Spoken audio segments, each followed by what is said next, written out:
A man built a house for a woman he'd never met, and left a chair on the porch for her anyway. His neighbors thought he'd lost his mind. Maybe they were right, because for 3 years that chair sat empty. Rain warped its wood, snow buried it, the Kansas wind tried its best to knock it over. But Caleb Turner never moved it. He just kept writing letters to a woman in Boston who had no reason to trust him, and every reason to stay home. This is the story of what happens when two broken, stubborn, terrified people decide to bet everything on a stranger's handwriting. Hit like, drop your city in the comments. I want to see how far this story travels. Now stay with me, because nothing about what happens next is simple. The hammer came down wrong. Caleb Turner felt it before he heard it. The slip of the head, the sick crack of wood splitting where it shouldn't, and then the whole left side of the porch railing gave way and dropped 6 inches into the dirt like a drunk collapsing onto a bar. He stood there a moment, sweat dripping off his jaw, and stared at the thing he'd just destroyed. "Well," he said to nobody. There was nobody to say anything to. That was the whole problem. He set the hammer down on the top step and sat beside it, pulling off his hat and pressing the back of his wrist against his forehead. The sun was already brutal, and it wasn't yet 9 in the morning. Across the flat sprawl of his land, 160 acres of Kansas grassland that looked more like a faded painting than real earth. The wind moved through in slow, shimmering waves, bending the grass in one direction and then the other like the land couldn't make up its mind. He'd been out here 14 months. He had a house that was mostly finished, a well that worked when it wanted to, a small barn with 4 horses and a dozen chickens, and about 40 acres of winter wheat that had survived the cold better than he'd expected. He also had blisters on his hands that had long since stopped hurting because they'd hardened into something closer to bark. And he had this porch, which he'd been building for 3 weeks, and which had just partially collapsed because he'd been rushing.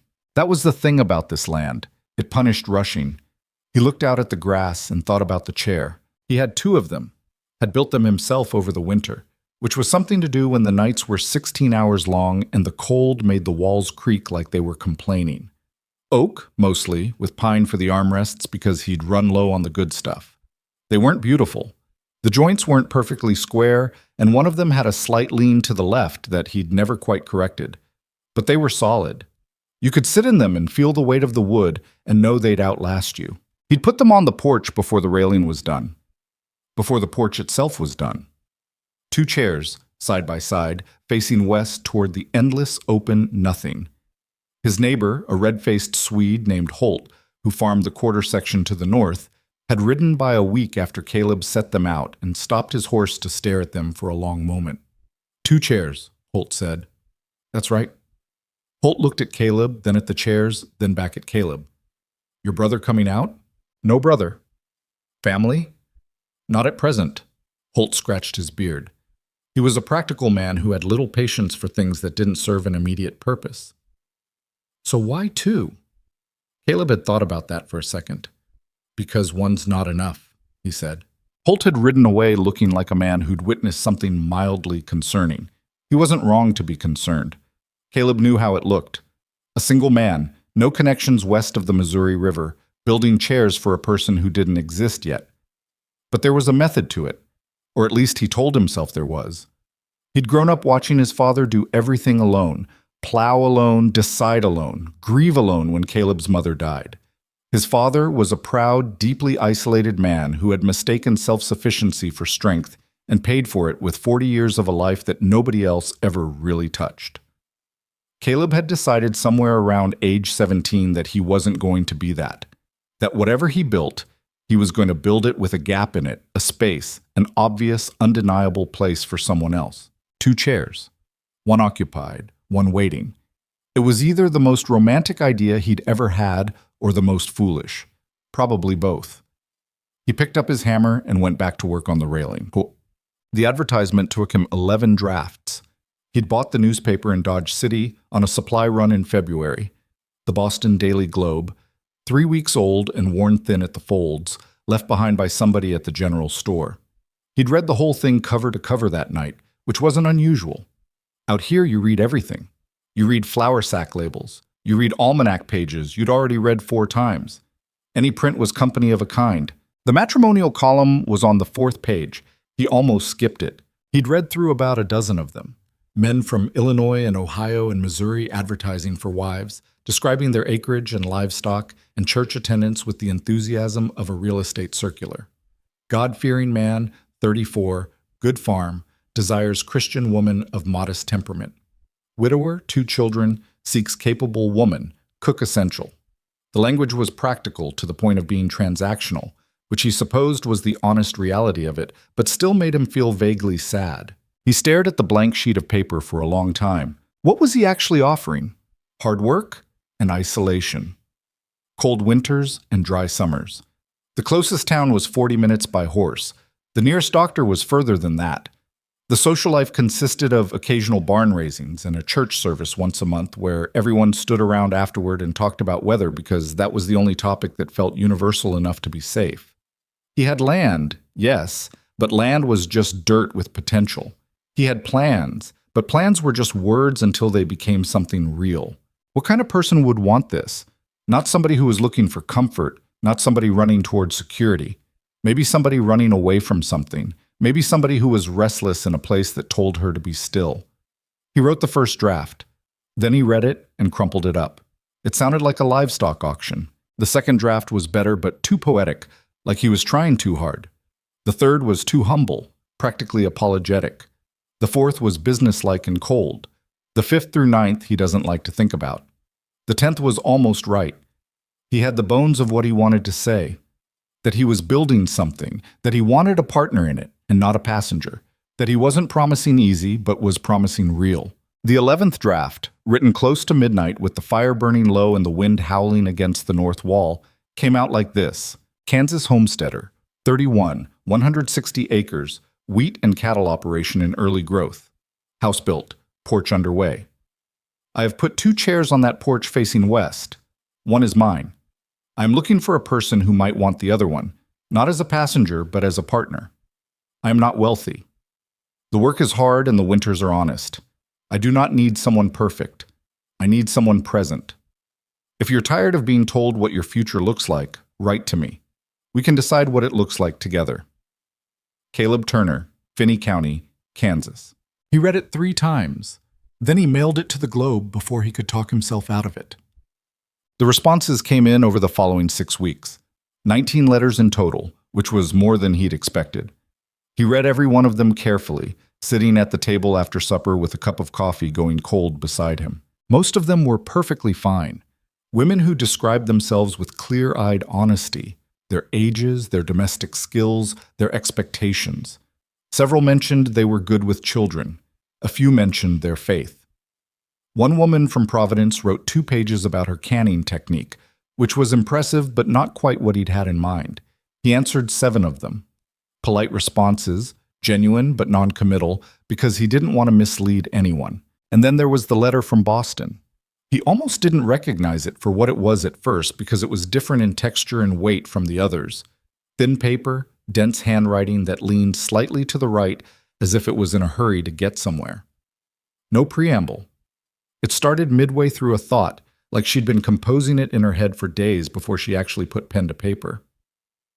Mr. Turner, I am going to be honest with you because your advertisement suggested you might actually want that, though I have been wrong about such suggestions before.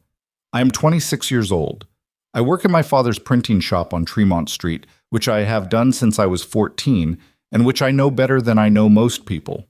I am not meek, and I have been told this is a problem, though I notice the people who say this are usually people who would prefer I agree with them more. I read more than most women I know, and I have opinions about what I read, which is apparently also a problem. Your advertisement was different from the others. I do not know if that means you are different from the others, or if you are simply better at writing advertisements. I'm curious which one it is. I am not writing to accept anything. I am writing to ask questions. Why did you build the porch before you had someone to sit on it with? Was that optimism or stubbornness? In my experience, on the prairie, those 2 things are probably the same thing, but I would like to know which word you use for it. Also, what kind of books do you have? This is not a trivial question. Evelyn Hartwell, Boston, Massachusetts. Caleb read this letter 4 times. Then he poured himself a proper drink, which he almost never did on a weekday, and he sat there for a while thinking about the kind of person who would ask about books before asking about land. Then he wrote back. Her name was Evelyn Margaret Hartwell, and she was the kind of person who was very easy to misread. She was not tall. It was not what most people in 1879 Boston would call striking. She had dark hair that she kept pinned up because it was practical, not because she cared particularly about fashion. Her hands were stained most of the time, ink from the press, which never fully washed out and had settled into the creases of her knuckles like a permanent watermark. She had her mother's eyes, which were a particular shade of gray that looked blue in certain light and green in others. And she had her father's stubbornness, which was not a quality Edwin Hartwell had ever tried to moderate in her because he considered it a professional virtue. Edwin Hartwell had been running the Hartwell Press for 31 years. It was not a large operation. 2 hand presses, a typesetting room, a small storefront on Tremont Street where they handled job printing, business cards, pamphlets, broadsides, the occasional short-run publication for customers who couldn't afford the bigger print houses. It was steady work, honest work, and Evelyn had grown up in the smell of it, that particular combination of ink and oil and hot metal that she associated with her father's voice explaining how the press worked, how the letters were set, why the weight of the paper mattered. Her mother had died when Evelyn was 11. Fever, quick and terrible, and then she was gone. After that, it was just Evelyn and Edwin and the shop became the thing that held them together. She'd had one engagement. Samuel Graves, 29, clerk at a shipping company, pleasant in the way of objects that have been polished to remove any distinctive quality. He had wanted her to close up the shop after they married, which he phrased as simplifying her responsibilities. And she had given this consideration for exactly 2 weeks before returning his ring with a brief letter explaining that she had decided against simplification. He had told mutual acquaintances that she was difficult. She had decided she was fine with that. So at 26, she was unmarried and increasingly aware that Boston's social calendar viewed her as a puzzle to be solved. Why isn't she married? What's wrong with her? Doesn't she want a family? She wanted a family. She wanted a life. She just wanted it to be something she'd chosen, not something that had happened to her while she was busy trying to agree with everyone. The Globe's matrimonial column had been her father's suggestion, offered with such casual offhandedness that she'd known immediately he'd been thinking about it for weeks. She'd spent 2 evenings reading through it with the same critical attention she gave to poorly typeset copy, noting the errors of logic, the inflated claims, the transparent anxiety underneath the confident language. And then Caleb Turner's advertisement. She read it 3 times. Then she set it down and made tea. Then she read it again. I have put 2 chairs on that porch facing west. One is mine. I am looking for a person who might want the other one. She didn't know why this hit her differently from the others. Maybe it was the specificity of it. The chairs were real. She could picture them. 2 actual objects on an actual porch that existed somewhere in the flat, enormous Kansas sky. Maybe it was that he didn't promise anything easy. Maybe it was that the advertisement sounded like something a person said when they'd thought carefully about what they actually wanted, not what they thought they were supposed to want. She wrote the letter that same night. Then she regretted it. Then she mailed it the next morning before she could regret it further. Caleb's response arrived 9 days later. She opened it at the counter of the shop between customers, which was either brave or reckless, because she didn't know yet what kind of letter it would be. Her father was in the typesetting room and couldn't see her expression, which turned out to be fortunate. Miss Hartwell, both. It was both optimism and stubbornness, and I have given up trying to separate them out here because the prairie doesn't really allow for the distinction. Everything I've done since I arrived in Kansas has been either one or the other, or both simultaneously, and I've found it's better to just call it moving forward and not examine the motivation too carefully. Your question about the porch is a fair one. The honest answer is that I built it because I got tired of going inside at the end of the day and having nowhere to just sit and look at the land. There's something about sitting outside at dusk here. The light gets very specific, very golden, and the grass moves in a way that makes you understand why people in the Bible kept comparing things to seas. I wanted to share that with somebody. I built the second chair because I didn't want to just hope for that in some vague future way. I wanted it to be concrete, specific, a chair you could trip over in the dark. Books. I have 23. 8 are practical: farming, animal husbandry, soil management. One on basic carpentry that I've read so many times the spine is gone. The others are mixed. Twain, obviously. A collection of Emerson's essays that I argue with regularly. 2 novels I won't admit to in public. 1 book of poetry that a woman in Illinois gave me as a farewell gift when I left for the frontier, and which I read occasionally when the winters get bad enough. I won't list the poetry collection by name in case you judge me for it, though I suspect you would not. Now I have a question for you. You said you have opinions about what you read and that this is apparently a problem. I would like to know what you thought of the last book you read. Not a summary. What you actually thought about it. C. Turner. She put the letter down on the counter. A customer came in and asked about business card pricing, and she quoted him the rate and took his information, and after he left, she picked the letter up again. I wanted it to be concrete. Specific. A chair you could trip over in the dark. She thought about that for a long time. Then she went into the typesetting room and told her father she needed to take lunch early. He looked at her face and didn't ask any questions, which was one of the many things she loved about him. What? The correspondence found its rhythm over the following weeks. Letters every 10 days or so. Sometimes closer together, sometimes separated by 2 weeks when the mail was slow or the work piled up at one end or the other. They were not love letters. They were something more uncomfortable than that, something more exposed. They wrote about real things. Caleb described the failure of his first attempt at digging a drainage ditch and the frustration of watching a week's work wash away in a single afternoon storm. Evelyn wrote about a difficult customer who'd come back 3 times to change his pamphlet order, and the argument she'd nearly had with him and then had actually had with him on the 3rd visit. Caleb wrote about the neighbor, Holt the Swede, and a dispute over a fence line that had been resolved through a combination of negotiation and what Caleb described as strategic stubbornness. Evelyn wrote about a book she'd just finished, a novel by Henry James that she admired technically and found emotionally maddening. James knows exactly what he's doing with every sentence, and that's the problem, she wrote. Nothing feels accidental. Nothing feels human. Real people don't think in those beautifully organized spirals. I have never had a feeling that arrived in the shape of a Henry James sentence. My feelings tend to arrive sideways and without warning, and generally at inconvenient moments. I don't know what to do with a writer who makes emotion feel so architecturally sound. Caleb wrote back, I think you've just described why I've read Twain more times than James. Twain's characters feel like they're surprised by their own thoughts. James's characters always seem to have been expecting them. She read that line 3 times and felt the specific pleasure of having been understood. They didn't write about marriage. They didn't write about the future in any direct way. They wrote around it, circling it in the way you circle something large and complicated that you're not sure you're ready to look at directly. But the shape of what they were doing was obvious to both of them, she thought. You don't write to a stranger every 10 days for 3 months about your actual feelings and your actual failures and your actual reading life unless something is happening. Her father noticed. Of course he noticed. He was a printer, which meant he spent his life looking at letters, and he was her father, which meant he'd spent 26 years reading her face.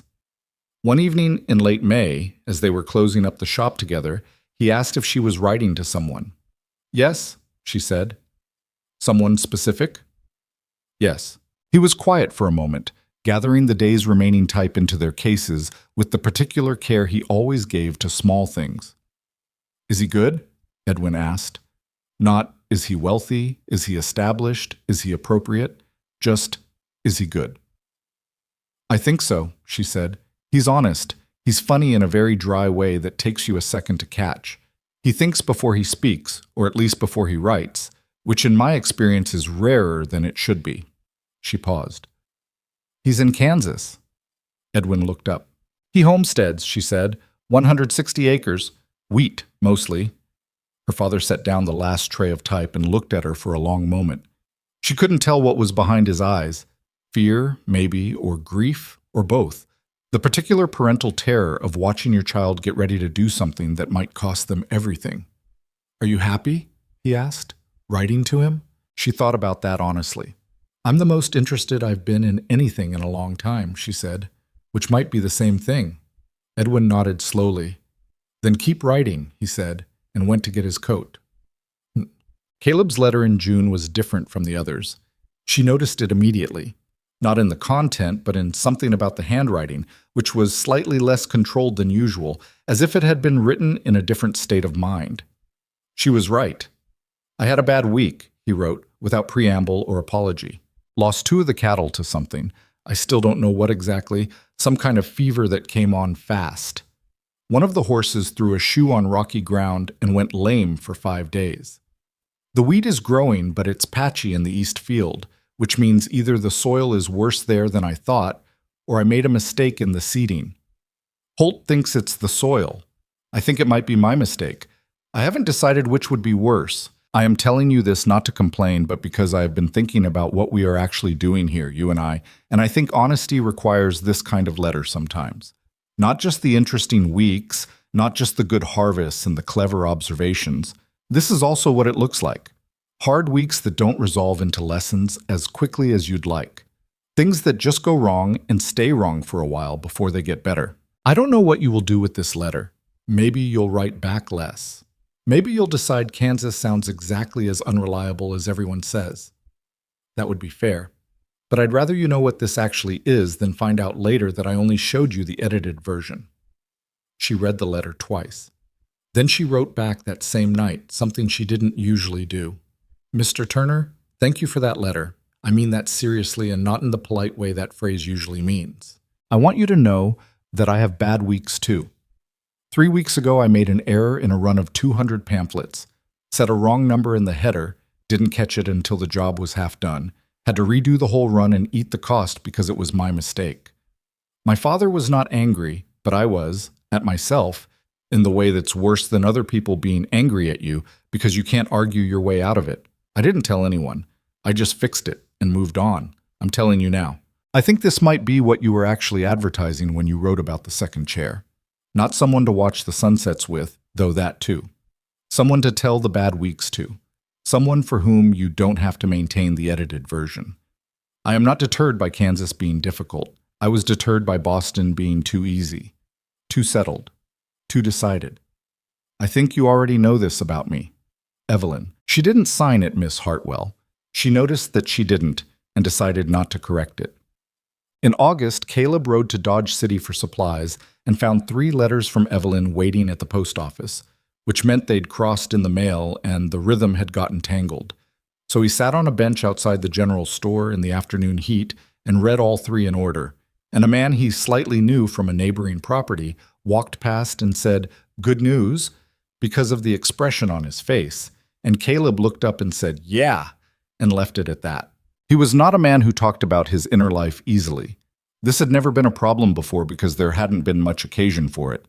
He'd grown up in Missouri with a father who believed that feelings were mostly private and possibly embarrassing, and that the appropriate response to difficulty was to find the work nearest to hand and do it until the feeling passed. Caleb had inherited both the work ethic and the reticence, and had not questioned either until he'd sat down to write that advertisement and found that what he was trying to express was something he didn't have ready language for. The correspondence with Evelyn was teaching him a language. That was the best way he could put it to himself. Not a new feeling. The feeling of wanting to be known by another person, wanting to matter to someone, but a new capacity to say it, to move it from inside his chest into actual words that another person could read and respond to. He wrote back from Dodge City, sitting at the desk in the back of the post office, with the postmaster pretending not to notice. "I need to tell you something," he wrote, "and I want to say it directly because I think we've both earned that. I think about you every day. Not in a way I know what to do with yet. More like, you've become part of how I think. When something happens out here, good or bad, my first impulse is to figure out how to tell you about it. When I fixed the drainage problem, and I did fix it, I thought about how I'd describe it to you. When I found 3 bluebirds nesting in the east fence post last month, I stood there for probably too long looking at them and thinking that you would want to know that. I don't know what this is. I know what I want it to be. I'm not sure it's fair to say what I want it to be yet because we have not met, and I do not want to say things that sound like promises if I can't keep them. What I can tell you is this. I am not writing to you because I am lonely, though sometimes I am. I am writing to you because you are the most interesting person I have encountered in a long time, and the thought of stopping is one I cannot make myself comfortable with. That is the most honest thing I know how to write right now. Caleb. He held the letter for a moment before sealing it. He was 31 years old, and he'd never written anything like that in his life, and the feeling of having written it was approximately equal parts terrifying and necessary. He sealed it and mailed it before the terrifying part won. Evelyn received that letter on a Thursday in late August. She read it standing at the counter of the shop, which was the wrong place to read it because Mrs. Callahan came in midway through for a pamphlet order, and Evelyn had to look up and smile and take the order and quote the price with her heart doing something unusual inside her chest. After Mrs. Callahan left, she finished reading it. She went into the back room and sat down on the stool she used when she was proofreading, which was the nearest available seat, and held the letter in both hands and thought very carefully about what she was going to do about Caleb Turner and his 2 chairs and his bluebirds in the fence post, and the fact that 3 months of letters had made him more real to her than people she'd known in person for years. She was still sitting there when her father came in from the typesetting room and looked at her face and put the kettle on without saying anything, which was the right thing to do. Over tea, without being asked, she said, "I think I'm in trouble." Edwin looked at her steadily. "The printer kind or the other kind?" "The other kind." He nodded slowly, wrapping his hands around his cup. He was 61 years old and his hair had gone fully white in the 2 years since her mother died, and there were days when she looked at him and felt the future in a way that was difficult to hold. "Does he know?" Edwin asked. "Not fully," she said. "Or maybe he does. He's fairly perceptive. Are you going to tell him?" She thought about that. "I'm going to write him a letter," she said. Her father made a sound that might have been a laugh. "That seems consistent," he said. Whack. Her response to his August letter was the longest she'd ever written him. 12 pages, front and back on thin paper because she'd run out of the good stock before she was done. She wrote it over 2 evenings, sitting at the kitchen table after her father had gone to bed, with the city making its usual nighttime sounds outside the window. Carriages, voices, the distant bell of a church clock marking the hours. She wrote about what it felt like to read his letters. She wrote about the way she'd started to look at ordinary moments differently, the way a good printer knew that the right impression required both the right type and the right pressure, neither too hard nor too soft, and how she'd started to think about people the same way. That connection required a kind of calibrated pressure, and most people got it wrong by either pressing too hard or not hard enough. And she thought, she wrote this carefully, that he might be someone who understood that without being told. She wrote about what she actually wanted, not the polished version of it, not the version she'd told Samuel Graves, or the version she'd told the interested parties, who occasionally showed up at her father's shop to ask Edwin about his daughter's situation. The actual version, that she was tired of a life where the only decisions available to her were which color ribbon to wear to whose party. That she wanted something she'd helped to build, not something she'd been handed. The Kansas terrified her, but the terror was of a kind she recognized, the kind that meant there was something real on the other side of it. She wrote about her father, about the shop and what it meant to her, and how she didn't know, if she left, whether the leaving would be something she'd recover from, or whether she'd always be split between whatever she was going toward and what she'd left behind. She wrote, "I don't know what I'm promising you. I don't think I can promise anything yet, but I want you to know that what we are doing here is not small to me. It has become the most important correspondence of my life, which is something I am aware is a significant statement and which I am making deliberately and with full understanding of what it implies." She read the whole thing over once. Then she folded it and put it in an envelope and set it on the table where she'd see it in the morning. In the morning, she mailed it. Mum. The shift in their letters after that was noticeable. They stopped circling. They started writing about things directly, about what it would mean for her to come, about what the ranch needed, about how 2 people who'd only met on paper could possibly know enough about each other to make a decision of that magnitude. Caleb wrote, "I think you know more about me from these letters than most people know after years of proximity." That might sound strange, but I think letters force a kind of honesty that face-to-face conversation doesn't always allow. You can't deflect with pleasantries. You have to sit down and actually say the thing. Evelyn wrote, "I agree, and also I am aware that this is a convenient argument for someone who would like me to come to Kansas and is making a case for why the lack of a meeting is not a disqualifying factor. I'm not saying you're wrong. I'm saying I noticed the argument." Caleb wrote back, "You're right. I am absolutely making a case. I want you to come. I'm not sure that's something I'm supposed to say this directly, but I've decided that being indirect about it serves neither of us. She read that line several times. Then she wrote, "What would the second chair look like?" Not the chair itself. I know what the chair looks like. The life. What does the day-to-day actually look like for two people trying to build something out there? And Caleb wrote back the most careful letter of the entire correspondence. He described the ranch in real terms. Not elevated, not diminished, just accurate. The rhythm of the work and the seasons. The isolation and what it actually felt like, not what people imagined it felt like from the outside. The neighbors and what the community was, such as it was.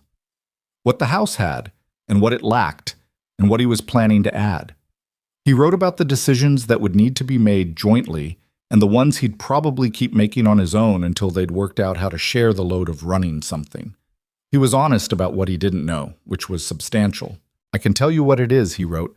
I can't tell you what it will be. I think that's the part we'd have to build together. She showed this letter to her father. Edwin read it slowly, the way he read everything, every word receiving its full attention, which was the habit of a man who'd spent his life knowing that careless reading led to expensive errors. When he was done, he set it down on the counter and looked at Evelyn for a moment. He writes well, Edwin said. He does. Plain, direct, knows what he means. Her father tapped the letter once with a forefinger, a gesture she recognized as approval. That's harder than it looks. She knew what he was doing. He was telling her what he thought without saying what she should do, which had always been his method. He'd raised her to make her own decisions, and he wasn't going to stop now just because the decision was the largest one she'd ever face. I'm scared, she said. It came out smaller than she'd intended. Of course you are, Edwin said. It's frightening. It should be. He picked up the letter and held it out to her. But being scared of something isn't the same as being wrong about it. She took the letter. She looked at it for a moment. Then she went upstairs and sat at the kitchen table and took out her best paper and wrote Caleb Turner a letter that was only 4 sentences long. I have questions that letters can't answer anymore. So do you, I think. My father's shop can survive without me for a trial period. He has an assistant who can be trained. Tell me when you want me to come.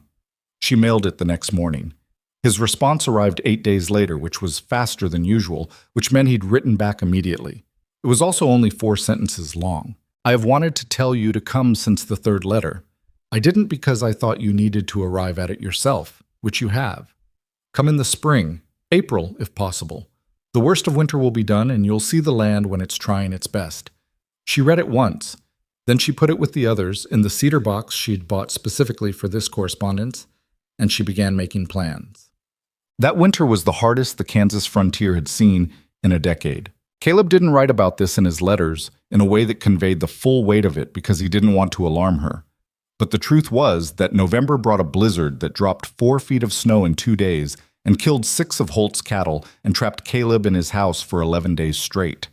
The thermometer outside his door hit 17 below in January. The well froze. One of the barn's secondary supports cracked under the ice load, and he had to repair it in temperatures that made every tool feel like it was made of ice, working with gloves that made his hands clumsy and his joints ache in a way he wasn't used to. He kept the chairs on the porch.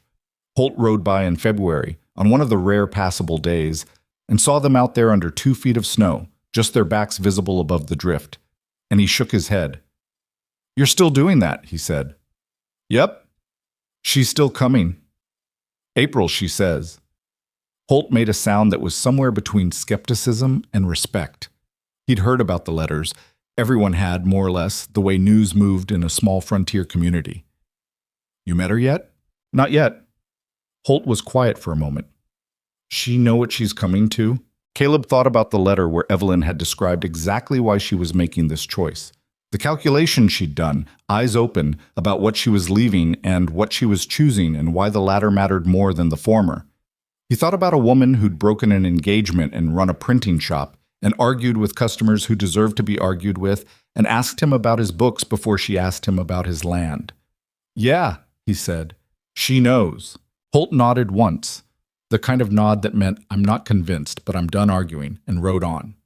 Caleb went inside and wrote that night's letter, which was about the frost patterns on the window and the way the snow looked in moonlight and the particular silence of a Kansas winter, which was different from any other silence he'd encountered. He wrote, "The silence here isn't empty. There's too much space in it.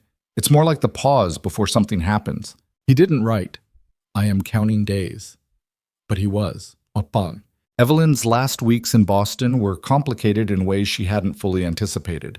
The practical business of leaving was manageable, training James, the 15-year-old assistant her father had taken on the previous year, in the remaining tasks she handled.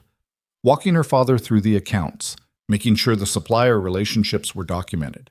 These things were work, and work she could do. The harder thing was smaller moments. Standing in the printing room one March evening after everyone had gone, smelling the ink and the metal and the particular dusty warmth of the presses, running her fingers along the type cases, thousands of individual letters in their sorted compartments, each one a unit of meaning waiting to be arranged into something. She'd grown up in this room. She'd learned to read in this room, practically, because her father had taught her to set type almost before she could hold a book. The letters had been the first alphabet she'd understood, not as sounds, but as objects, as physical things with weight and texture and a specific place in a specific case. She was leaving this, for 2 chairs she'd never sat in, on a porch she'd never seen, with a man she'd never met. "Still not sure?" her father said from the doorway. She hadn't heard him come in. "I'm sure," she said. "Being sure doesn't mean it's not hard." He came in and stood beside her, both of them looking at the presses. They'd stood here together 100 times in various configurations of worry or satisfaction or accomplishment. She tried to memorize it without making it too obvious that she was memorizing it. "The shop will be here," Edwin said, "if you need to come back." She turned to look at him. "I'm not going to need to come back." "I know," he said, "but I wanted to say it anyway." She hugged him then, which they didn't do often. They were not a demonstratively affectionate family, which was a limitation she'd always been vaguely aware of and had never quite figured out how to change. He held on longer than she expected, and she understood that he was scared too. Not of her choice, of the distance, of the particular flavor of alone that came from having your only child move to a different part of the country before trains were fast and letters were anything other than slow. "I'll write every week," she said. "I know you will," he said, and let go. The train departed Boston's South Station on a Tuesday morning in the first week of April. Evelyn had 2 trunks, one with her clothes and personal items, one with books, which her father had helped her pack, and which contained 43 volumes selected with the care of someone choosing which parts of their mind they could most afford to keep. The journey was 3 days and 2 nights, and took her through landscapes she'd never seen, the flat expanse of Ohio, the Mississippi at St. Louis, which was enormous and moved faster than she'd expected, the rolling tall-grass country of Missouri, gradually giving way to something else, something that opened out, the horizon going further and further back, until the sky felt larger than anything she'd previously believed possible. She didn't sleep well on the train. She sat at the window instead and watched the land change. She thought about the letter where Caleb had described the prairie light. Very specific, he'd written, very golden. She was beginning to understand what he meant. It was not the light she knew. Boston's light was organized, structured by buildings and streets, arriving in sections.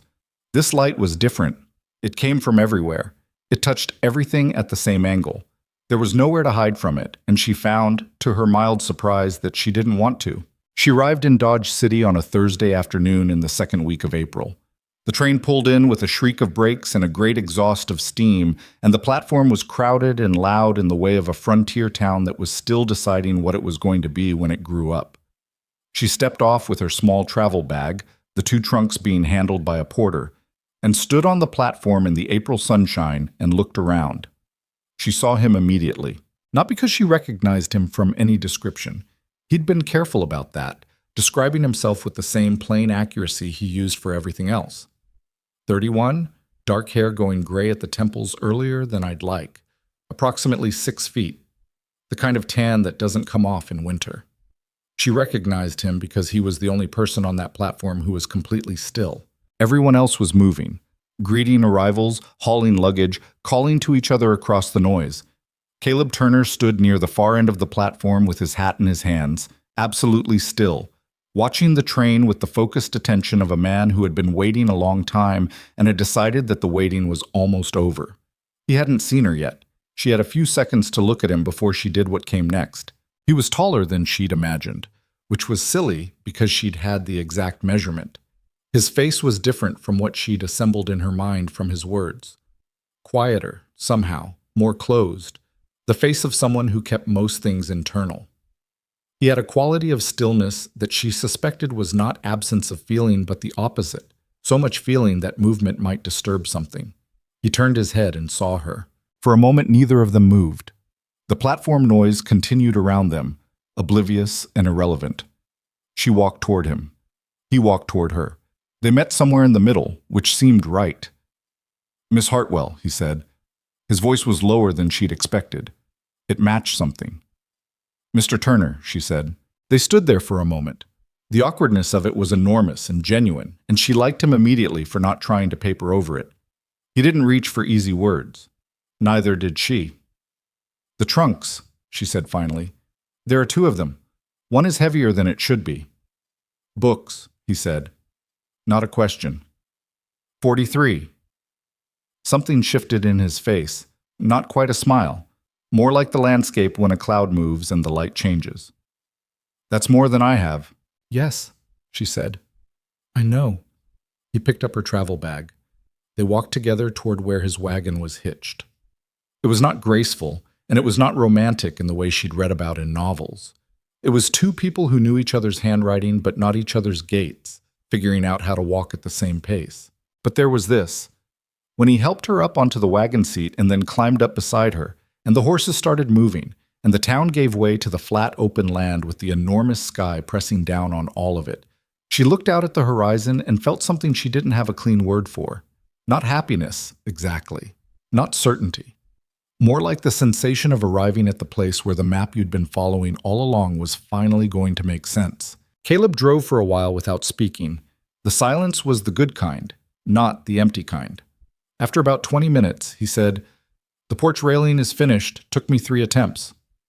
"I know," she said. "You wrote about it." "You remembered." "I remember everything you wrote." He was quiet again for a moment, then, "The chairs are out there, have been since last spring." She looked at the side of his face. He was watching the road, which was just a rutted track through the grass. "Were you nervous?" she asked. "That I wouldn't come?" He thought about that for a moment in the careful way she'd come to know through his letters. "I was never not nervous," he said. "I just decided a long time ago that nervous wasn't a good enough reason to stop." She thought about that. About the chair sitting empty through a Kansas winter. About the snow piling up around it. About a man in a warm house writing her letters while outside the wind tried to knock the whole thing down. "That's very stubborn," she said. "Yeah," he said, "or optimistic." "Both," she said. He glanced at her then. Brief, but direct. And she understood in that glance that they had arrived at something. Not the end, not the destination, just the beginning of the thing they'd been building through all those letters, which was something she didn't have a name for yet, but suspected she'd spend the rest of her life helping to construct. The ranch came into view as the sun began to drop toward the horizon. The house, the barn, the fencing, the 40 acres of wheat coming up green and uncertain in the April ground, and on the porch, 2 chairs side by side facing the west. She looked at them. "They look exactly like I imagined," she said. "Is that good or bad?" he asked. She thought about that seriously, the way the question deserved. "Good," she said. "Usually the real thing is worse than what you imagine. These aren't." He pulled the horses to a stop in front of the house. "The left one leans a little," he said. "I never fixed it." "Which one is mine?" she asked. He pointed. She climbed down from the wagon without waiting for help and walked up the porch steps and sat down in the chair on the right, which was the one he'd pointed to, which leaned slightly to the left. The wood was rough under her hands, and it creaked when she settled her weight into it, and the back was not quite at the angle she'd have chosen, but the view. The view was exactly what he'd described. The prairie light. Golden, specific, falling everywhere at once. She sat in the chair and looked at the horizon and understood for the first time, in her body and not just her mind, why a man would build a house out here. Why a person would put 2 chairs on an unfinished porch and leave one empty and trust that the right person would eventually come to fill it. Behind her, she heard Caleb on the steps. He sat down in the chair beside her. She heard it creak under his weight, A familiar sound, she imagined, the sound of 10,000 evenings he'd spent out here alone. They sat in silence for a while. The sun went down in colors she didn't have names for yet, but intended to learn. The first morning was awkward, in the particular way that no letter could have prepared either of them for. Evelyn woke before dawn in the small bedroom at the back of the house. Caleb had given her the better room, which had the window facing east, and had taken the smaller one himself, without making any ceremony of it. She lay still for a moment, listening. The silence of the Kansas prairie at 4 a.m. was a different animal entirely from anything Boston had ever offered her. There was no city underneath it, no carriages, no distant voices, no sense of a world continuing on at low volume while you slept. There was wind and the sound of the horses shifting in the barn, and the particular creak of a house that was still learning to settle into its own foundation. She got up and found the kitchen by memory. She'd walked through it twice the evening before, cataloging its layout the way she cataloged the printing shop, building a map she could navigate without looking. The stove was cold. She found the wood box and the matches and spent longer than she wanted to admit getting the fire going, because Boston stoves and Kansas stoves were apparently different animals, and this one had a temperamental draft that wanted to be coaxed rather than forced. By the time Caleb appeared in the doorway, she had coffee on and had burned 2 fingers on the stove lid and was standing at the window watching the sky go from black to a deep bruised purple. He stopped in the doorway. He was dressed already, which told her he'd been awake before her. His hair was not yet entirely tame, and he had the look of a man who had been moving quietly through his own space for so long that the presence of another person in it had introduced a kind of careful uncertainty into his movements. "You made coffee," he said. "I hope that's all right." "It's more than all right." He came in and poured himself a cup and stood on the other side of the kitchen table, and they both looked out the window at the changing sky. It was not comfortable exactly, but it was not bad. It was the specific awkwardness of 2 people who knew each other's inner lives and were now learning each other's ordinary habits, which was a different kind of knowledge and one that letters had no capacity to convey. "The draft on the left side of the stove," he said. "It sticks." "I noticed. There's a trick to it. I'll show you." "Please," she said. And that was the first morning. The days that followed had a quality of negotiation that neither of them had anticipated. Not conflict, exactly. They didn't fight, not in those first weeks. But there was a continuous, careful process of adjustment, like 2 people learning to share a narrow path without either of them falling off the edge. Caleb had lived alone for 14 months. He had systems. Coffee at a specific time, meals at specific hours. A routine for the morning chores that moved in a particular order for reasons that were entirely logical and that he had never had to explain to anyone because there had been no one to explain them to. Now there was someone, and the someone had her own rhythms, her own way of organizing a kitchen, her own opinions about how bread should be made and whether the eggs were better scrambled or fried. "I'm not saying you're wrong," he said one morning, watching her reorganize the shelves above the stove. It was the 3rd day. "I'm saying I've had the flour there for a year and a half." "The flour was behind the salt," she said. "You use the salt more often. It should be in front." "I knew where everything was." "You knew where everything was when you were the only one looking." She turned to face him, and there was no apology in her expression, but also no aggression, just the matter-of-fact look of someone stating an organizational principle. "If we're both going to use this kitchen, it should make sense for both of us." He looked at the shelves. He looked at her. He said, "Fine." She turned back to the shelves. After a moment, he said, "The flour in that position is going to catch steam from the boiling pot." She paused, considered, moved the flour 1 shelf up. "Better," he said. "Yes," she said. "Thank you." That was how it went. Not a battle, a constant series of small negotiations, each one requiring both of them to hold their ground on the things that mattered and let go of the things that didn't, and to figure out in real time which was which. It was tiring in a way that was different from physical work. It was tiring in the way that paying close attention to another person is always tiring. You couldn't drift, couldn't go automatic. You had to stay present. But there were also mornings when she brought coffee out to the porch, and he was already there, and they sat in the 2 chairs and watched the light come up over the grass. And neither of them said anything for 20 minutes, and that silence was not uncomfortable at all. That silence was something she started to look forward to. Holt came by the second week, as she'd half expected he would, on the pretext of returning a borrowed tool. He was a large man with a permanent squint and the particular Scandinavian reserve that expressed itself as bluntness rather than warmth.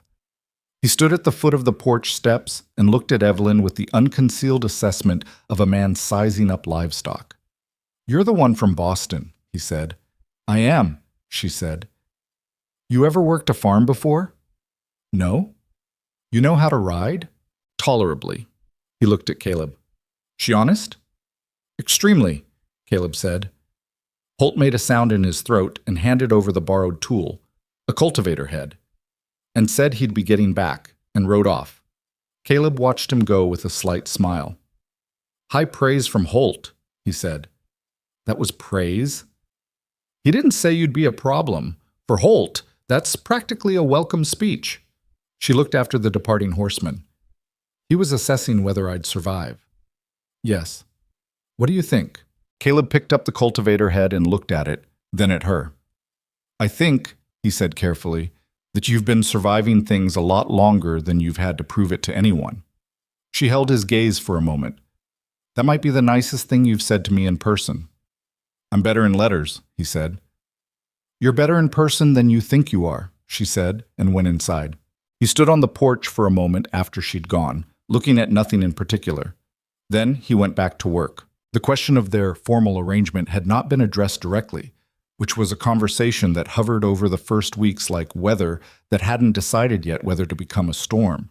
She was here. She was staying. They had discussed the trial period, the language she'd used in her letter, but neither of them used that language now. The situation was understood to have moved beyond trial. The question was the formal name for what it was. It came up on a Sunday evening at the end of the third week. They had eaten supper and she was washing the dishes, and he was at the table doing the accounts for the month. And the particular domestic ordinariness of the scene had apparently brought something to a head in him because he set down his pen and said, without preamble, "I think we should get married." She kept washing. "Is that a question?" "It's a statement that would benefit from your response." She set down the dish she was holding and turned to face him. He was looking at her with the particular focused quality she'd come to recognize. Not romantic, exactly, but completely present, as if the conversation required his full attention and he was giving it. "Why now?" she asked. "Because this," he said, gesturing slightly at the kitchen, at the general arrangement of their shared space, "is already what it is. Naming it correctly seems like the honest thing to do." "Naming it correctly," she repeated. "We're building something. That's what this is. I'd like it to be official." She looked at him for a moment. He was not a man who made speeches or reached for grand gestures, which she had known from the letters and which was confirmed daily. He said things once, plainly, and then waited to see what happened. It was, she had decided, one of the things she found most reliable about him. "I'm not going to be a farmer's wife in the way that probably means out here," she said. "I'll work the land when I need to, but I have things I want to do that aren't about the land. I need you to understand that before you ask again." "I know that," he said. "Do you?" "You told me in the 4th letter," he said, "and the 7th, and approximately half of the 11th. I've been aware for some time that you are not a person who is going to spend her life keeping house and staying in the background." She looked at him. "Then why do you want to marry me? That sounds difficult." Something shifted in his face, not quite amusement, but adjacent to it. "Because difficult things tend to be worth it," he said. "And because I'd rather have a life that's complicated and real than one that's easy and empty." She was quiet for a moment. The kitchen was warm. Outside, the prairie was doing its evening thing, the wind moving through the grass, the light going gold. "Ask me properly," she said. He stood up from the table. He did not get on one knee. She noticed this and was glad, because it was not a gesture that suited either of them. He stood in front of her and said, "Evelyn, will you marry me?" "Yes," she said. "Obviously, yes." And that was that. They were married in May in Dodge City at the county office, with Holt serving as a witness because he was available and willing, and because Caleb said that of all the people he knew out here, Holt was the one most likely to sign his name correctly on an official document without commentary. Holt signed it, then shook Caleb's hand with a grip that left a mark, and nodded at Evelyn as if she'd passed a test he'd been running since the first visit. "Welcome to Kansas," Holt said. "I've been here 6 weeks," she pointed out. "Now it's official," he said. They ate supper in Dodge City at a small restaurant that Caleb said was the best available, which was not saying a great deal, and then drove back to the ranch in the dark. And that was their wedding. No flowers, no dress she'd saved up for, no party with relatives making speeches. She'd written to her father in advance, and his response had arrived the day before, which she'd read twice and then folded into her pocket where it stayed. "I wish I could be there to see it," Edwin had written. "But I know you, and I think I know him, from what you've told me and from his letters, and I think you have chosen well. That is the best thing a father can say. Come and visit when you can. The shop misses you, though James is managing. I am managing too." She'd held that letter for a while. Then she'd put it back in her pocket and gone to help Caleb load the wagon. The summer that followed was the hardest work of her life. She had thought she was not soft. She was a printer's daughter who'd been on her feet since she was 12, who knew the muscle ache of long days and the eye strain of close work. She was not wrong about not being soft. But farm work was a different taxonomy of hard, and she learned this daily in ways that were both physical and humbling. Her hands, already rough from the print shop, became something else entirely. Cracked at the knuckles, calloused across the palm, permanently strong smelling of soil and soap that never quite won. She learned to drive the wagon and to handle the horses without being thrown, which took 3 weeks and 2 falls that she didn't mention in her letters to her father. She learned when the wheat needed attention and when it needed to be left alone.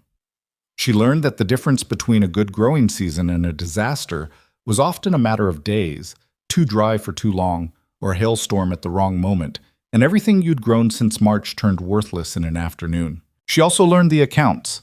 On an evening in June, 6 weeks after the wedding, she was sitting at the table doing her weekly letter to her father when she noticed Caleb's account ledger sitting open to the side. She'd seen it before but never looked at it closely. She looked at it now. After a while, she said, "How it, Caleb?" He was sharpening a knife at the counter. "When did you last reconcile these accounts?" He paused. "February, I think." "It's June. There's been a lot happening." She looked at the ledger more carefully.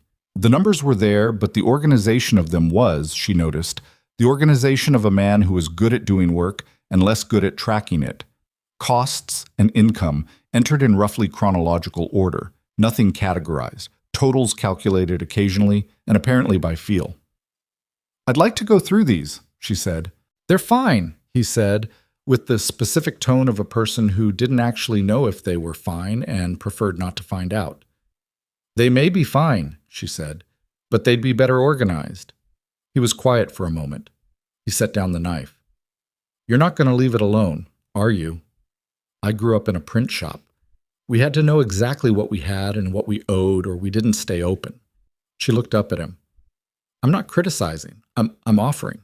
He came and sat down across from her. He looked at the ledger and she could see him working through the particular resistance that comes from having done something a certain way for a long time and being asked to examine it. "What would you do differently?" he asked. "Separate the categories. Income from the cattle, separate from the wheat, separate from any other revenue. Expenses by type. Track the seasonal patterns so you can see what's coming before it arrives instead of after." She paused. "Also, you've been undercharging Holt for the use of your north fence." He looked at her. "I have? The agreement you wrote in December. You set the rate at $2 per month. Current fence rates in the county," she'd been reading the local papers, "are closer to $3.50. Caleb looked at the ledger. Then he looked at her. "Holt's going to be annoyed." "Holt can afford it," she said, "and you can't afford not to." He was quiet for a moment. Then he said, "Go ahead with the accounts."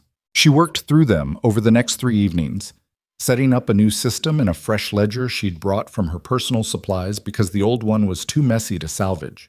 She laid out the categories clearly, entered everything back to January, and produced at the end a clear picture of where the ranch stood financially, which was better than Caleb had guessed and worse than he'd hoped, which was to say it was real, and real was something they could work with. She showed him when she was done.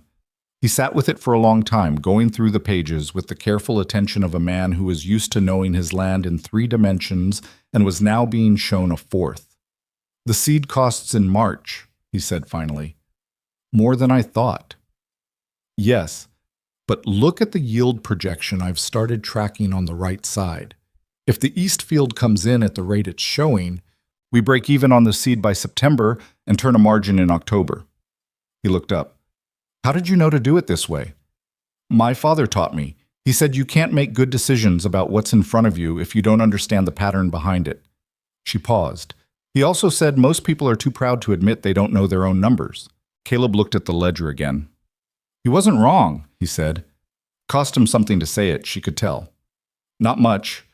He wasn't a particularly prideful man, but some. This is good work? It's useful work, she said. Good and useful aren't always the same thing. In this case, they are. She closed the ledger. I'll keep it going, she said. Weekly. It won't take long once the system's established. He nodded. Then he said, Thank you. She looked at him across the table. The lamp was between them, and his face was half in shadow, and she thought, as she thought occasionally in these moments, about the version of this she'd imagined through the letters, the abstract epistolary Caleb who existed in her mind as a voice and a set of values and a particular way of putting words together. This man was both more ordinary and more solid than that version. He had moods she hadn't anticipated. He went quiet in ways that were sometimes thoughtful and sometimes just tired. He had a slight tension in his jaw when something on the land went wrong that he didn't always talk about. He was a real person, which was both the obvious fact and the surprising ongoing discovery of living alongside someone. You're welcome, she said.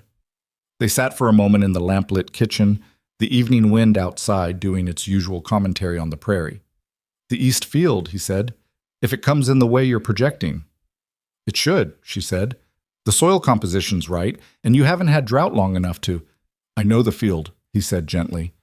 I'm saying, if it comes in right, we could put what we make toward extending the barn. There's a design I've been thinking about. Shh. Show me, she said. He got up and found a piece of paper and sketched it out at the table, talking her through the dimensions and the purpose and the cost as best as he could estimate it. She asked questions. He answered them.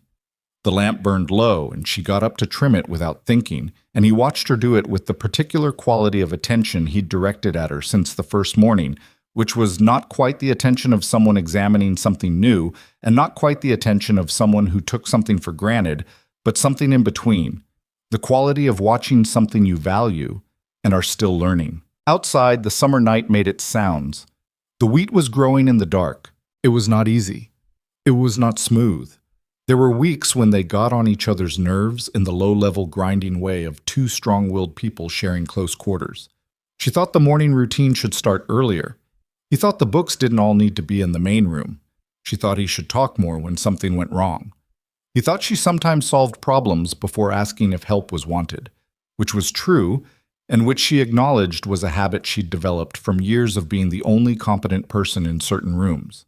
I'm not always looking for you to fix it, he told her one evening after a day when the irrigation ditch on the north side had failed and she had spent 2 hours redesigning the slope before consulting him. Sometimes I'm just telling you what happened. She had been quiet for a moment. My father used to say that to me, she said. Smart man. I'm better at some things than I am at others, she said. Sitting with a problem without trying to solve it is not one of my stronger areas. I know, he said. I'm not asking you to stop solving things.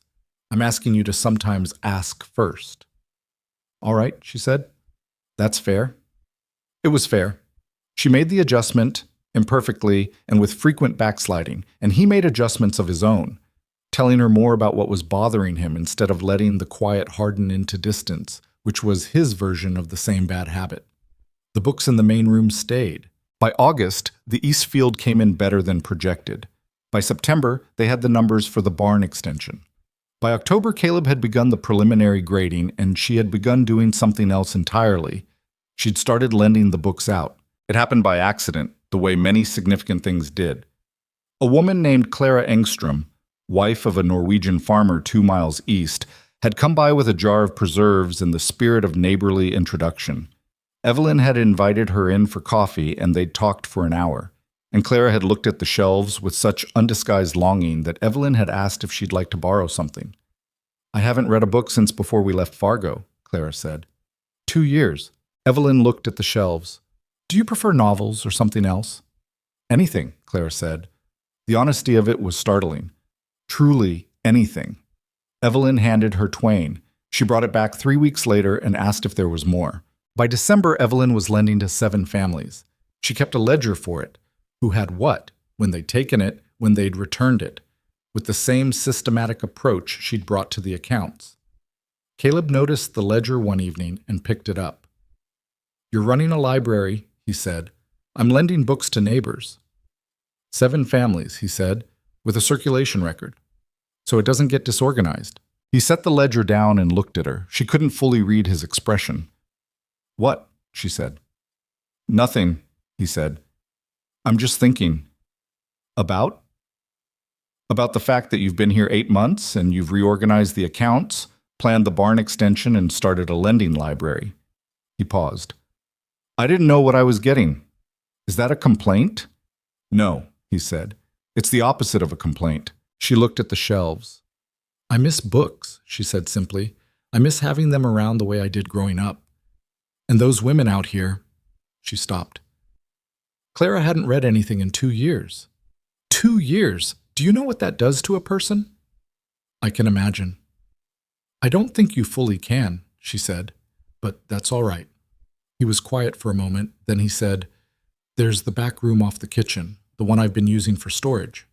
She looked at him. "What about it?" "It's bigger than it needs to be for storage," he said. "If you wanted to use it for something else." She was still looking at him. He was looking at the shelves, not at her, which was how he delivered things that mattered, slightly sideways, as if the directness of them might be too much straight on. "Caleb," she said, "I'm just saying the space is available. You're saying I can make a room for the books. I'm saying the storage room is inefficient, and you seem to have ideas about what to do with space." He finally looked at her. "I trust your organizational instincts." She sat with that for a moment. Outside, December had settled over the prairie in its quiet, complete way. The grass pale and still, the sky the particular white of an overcast winter afternoon. 8 months ago, she had been on a train watching this landscape introduce itself, not knowing what it would ask of her. "All right," she said. "Yes." She began clearing the back room that weekend, which was also when the first real snowfall of winter came down in a way that kept them inside for 3 days straight. They worked on it together, him moving the stored materials to the barn, her sorting what could be consolidated, both of them navigating the particular challenge of physical labor in a small space with another person who had different instincts about how to move through it. On the second day, deep in the rearranging, he dropped a wooden crate on his foot and said something she'd never heard him say, and she turned and looked at him with both eyebrows raised, and he said, pained, "Don't." "I didn't say anything." "You were about to. I was going to ask if you were all right." "I'm fine," he said through his teeth. "You don't look fine." "I'm fine," he said again. Then, "That hurt considerably." "I imagine it did," she said, and went back to sorting, which was the right thing to do and which he appreciated, she knew, because he thanked her that evening in his sideways way by bringing her coffee without being asked. By the end of the 3rd day, the room was clear. She stood in the middle of it in the gray winter light and looked at its dimensions, small but enough. A shelf along the east wall, another along the north. Room enough for what she had now, and room to grow. She wrote to her father that night and told him about it. She described the room and the 7 families and Clara Engstrom, who hadn't read a book in 2 years. She told him about the accounts and the barn extension and the Eastfield yield and the 2 chairs on the porch that were now properly weathered into the wood of the place, as if they'd always been there.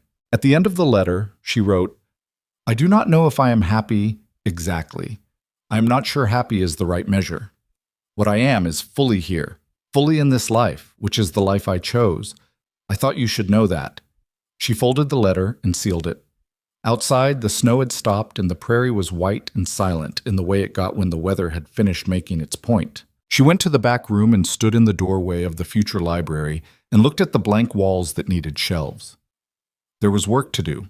The shelves went up in January, built from timber Caleb cut and planed himself over 3 cold evenings while Evelyn held the lamp and handed him tools and occasionally told him the angle was off, which he disputed and then corrected without acknowledgement.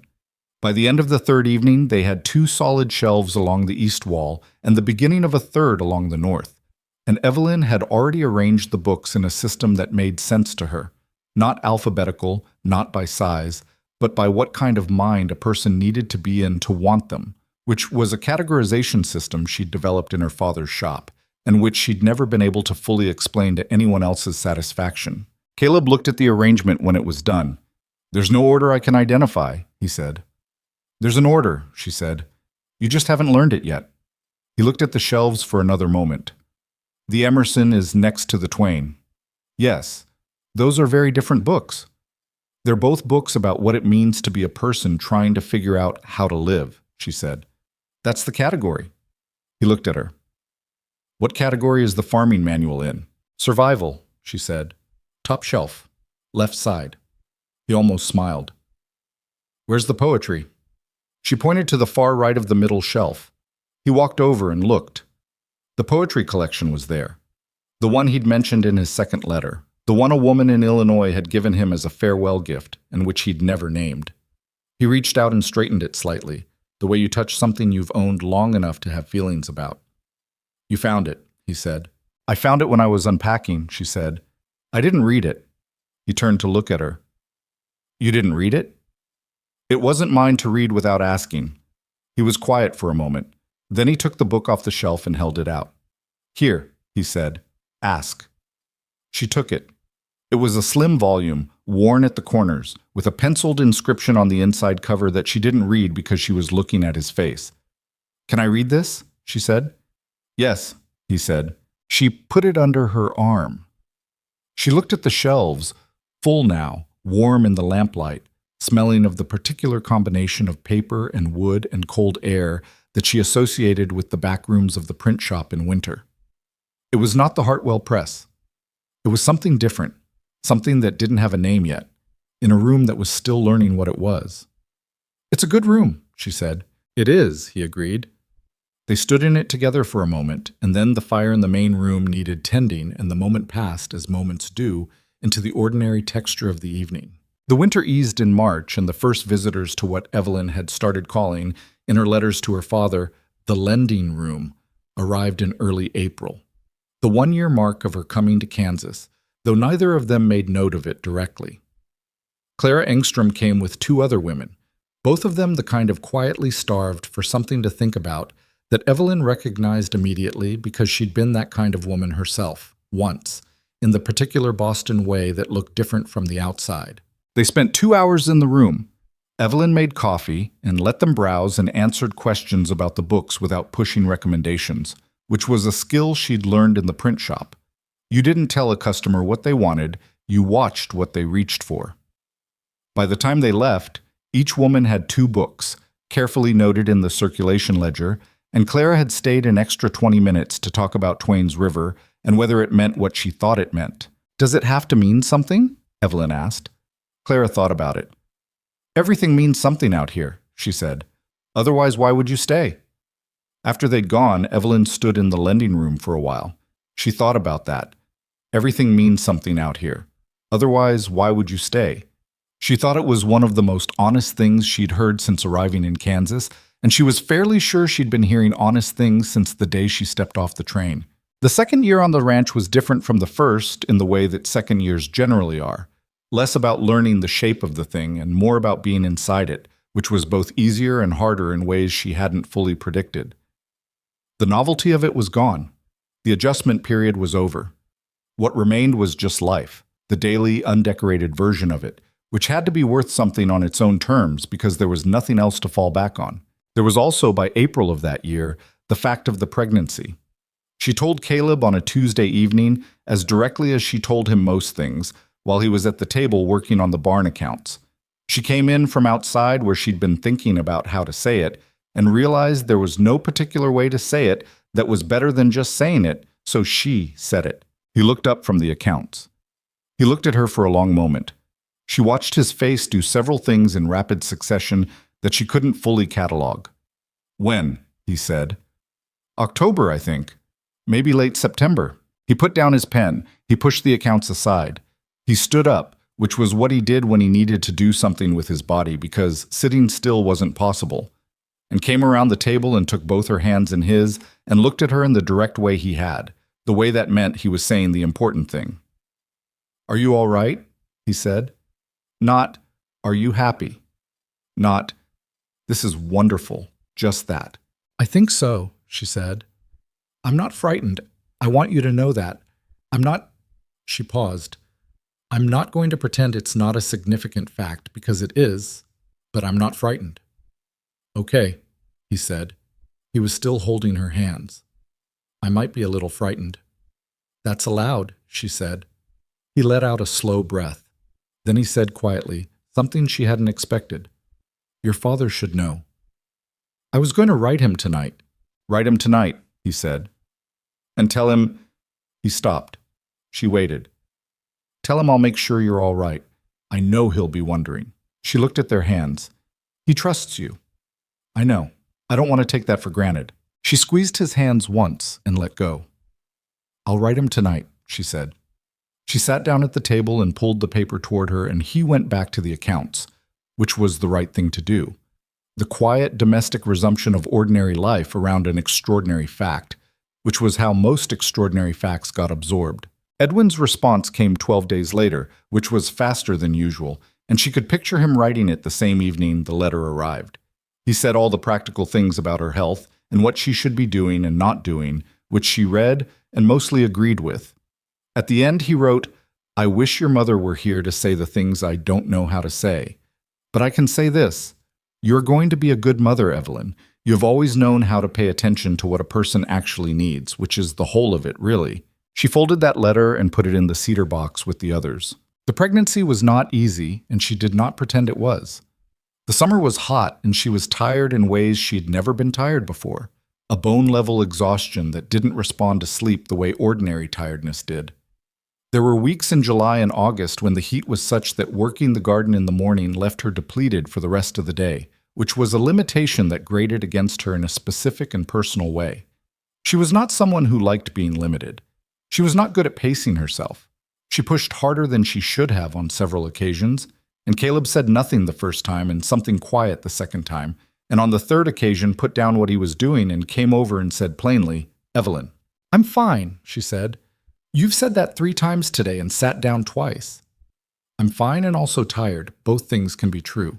"They are both true," he said, "and one of them means you should stop." She wanted to argue. She looked at his face and saw that arguing would be beside the point because he was not wrong, which was often the most frustrating thing about him. She stopped. She went and sat in the chair on the porch, and he brought her water without being asked, and went back to work, which was exactly the right response, and which she stored away in the part of her mind that was keeping inventory of the things about him that mattered. Their son was born in late September, early by 3 weeks, which meant the birth was faster than expected and more difficult in the particular compressed way of things that happen before you've fully prepared for them. Caleb had ridden for the doctor at the first indication, but the doctor arrived 40 minutes after the fact, which had not been the plan. By then, Evelyn had managed with the help of Clara Engstrom, who had appeared at the door an hour into it, as if she'd known somehow, and who proved to be the most practically competent person Evelyn had ever been in a room with in a crisis. After, when the room was quiet, and the doctor had come and gone, and Clara had gone home and the baby was asleep against Evelyn's side with the specific weighted warmth of new life, Caleb sat in the chair beside the bed. He looked like a man who had been through something and hadn't yet processed the ending of it.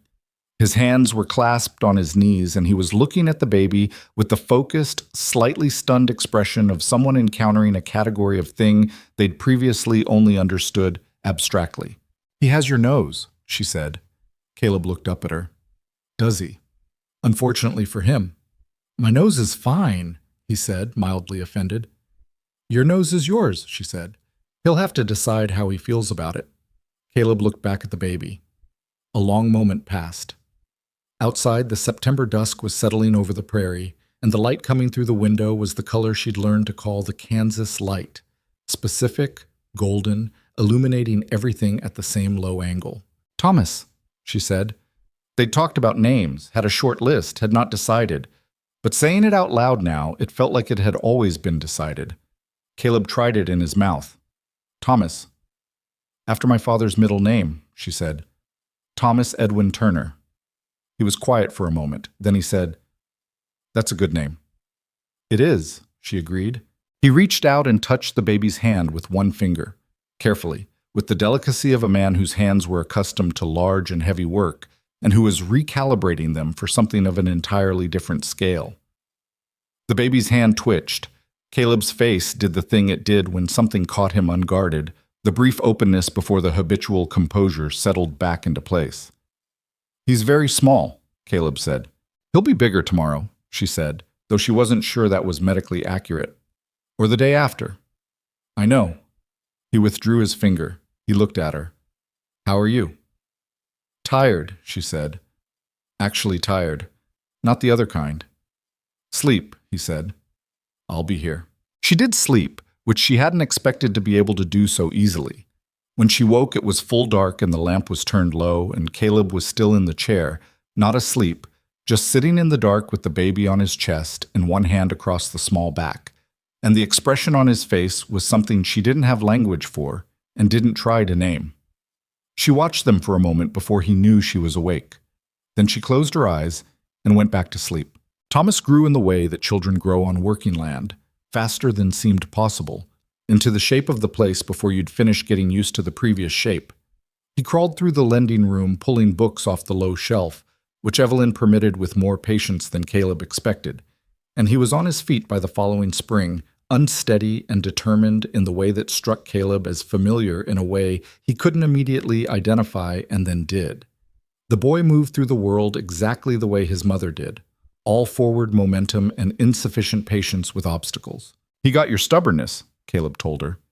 He got both our stubbornnesses, she said, which means we should prepare ourselves.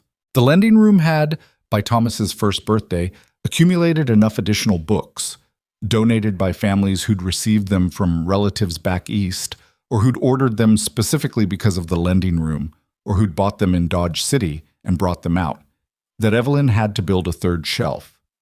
She wrote to her father and asked him to send a specific list of titles she couldn't source locally. Edwin sent the books, and also, tucked between two of them, wrapped carefully in cloth, 3 small printing blocks that had been her first practice set when she was learning to set type. She held those for a long time when she found them. Then she put them on the shelf in the lending room, not with the books, but to one side where she could see them. The third year was when the drought started. It came on slowly, the way the worst things do. Not dramatically, but incrementally, each week a little drier than the one before, the sky staying blue and clear when clouds would have been a mercy. By June, the wheat in the east field, which had been their most reliable ground, was showing stress that Caleb recognized and didn't like. He walked the rows in the early mornings, checking the soil, reading the color of the leaves the way a person reads a face. He didn't say much about it to Evelyn for the first 2 weeks, which was his version of hoping he was wrong. She noticed anyway. The east field, she said one morning, looking at the accounts. I know. You've been out there every morning at 5. I know. She set down the ledger. How bad? He sat down across from her. He had the look he got when he'd been turning something over for long enough that there was no point in turning it further. If we don't get rain in the next 3 weeks, we lose maybe a third of the yield. If we don't get it in 6 weeks... He stopped. How much? Half. Maybe more. She looked at the numbers she'd been tracking. The barn extension had cost more than projected because of a problem with the foundation they hadn't anticipated. Thomas's birth had cost the doctor's fee and the additional supplies Clara had recommended for the following months. The winter had been longer than usual, and the feed costs had gone up accordingly.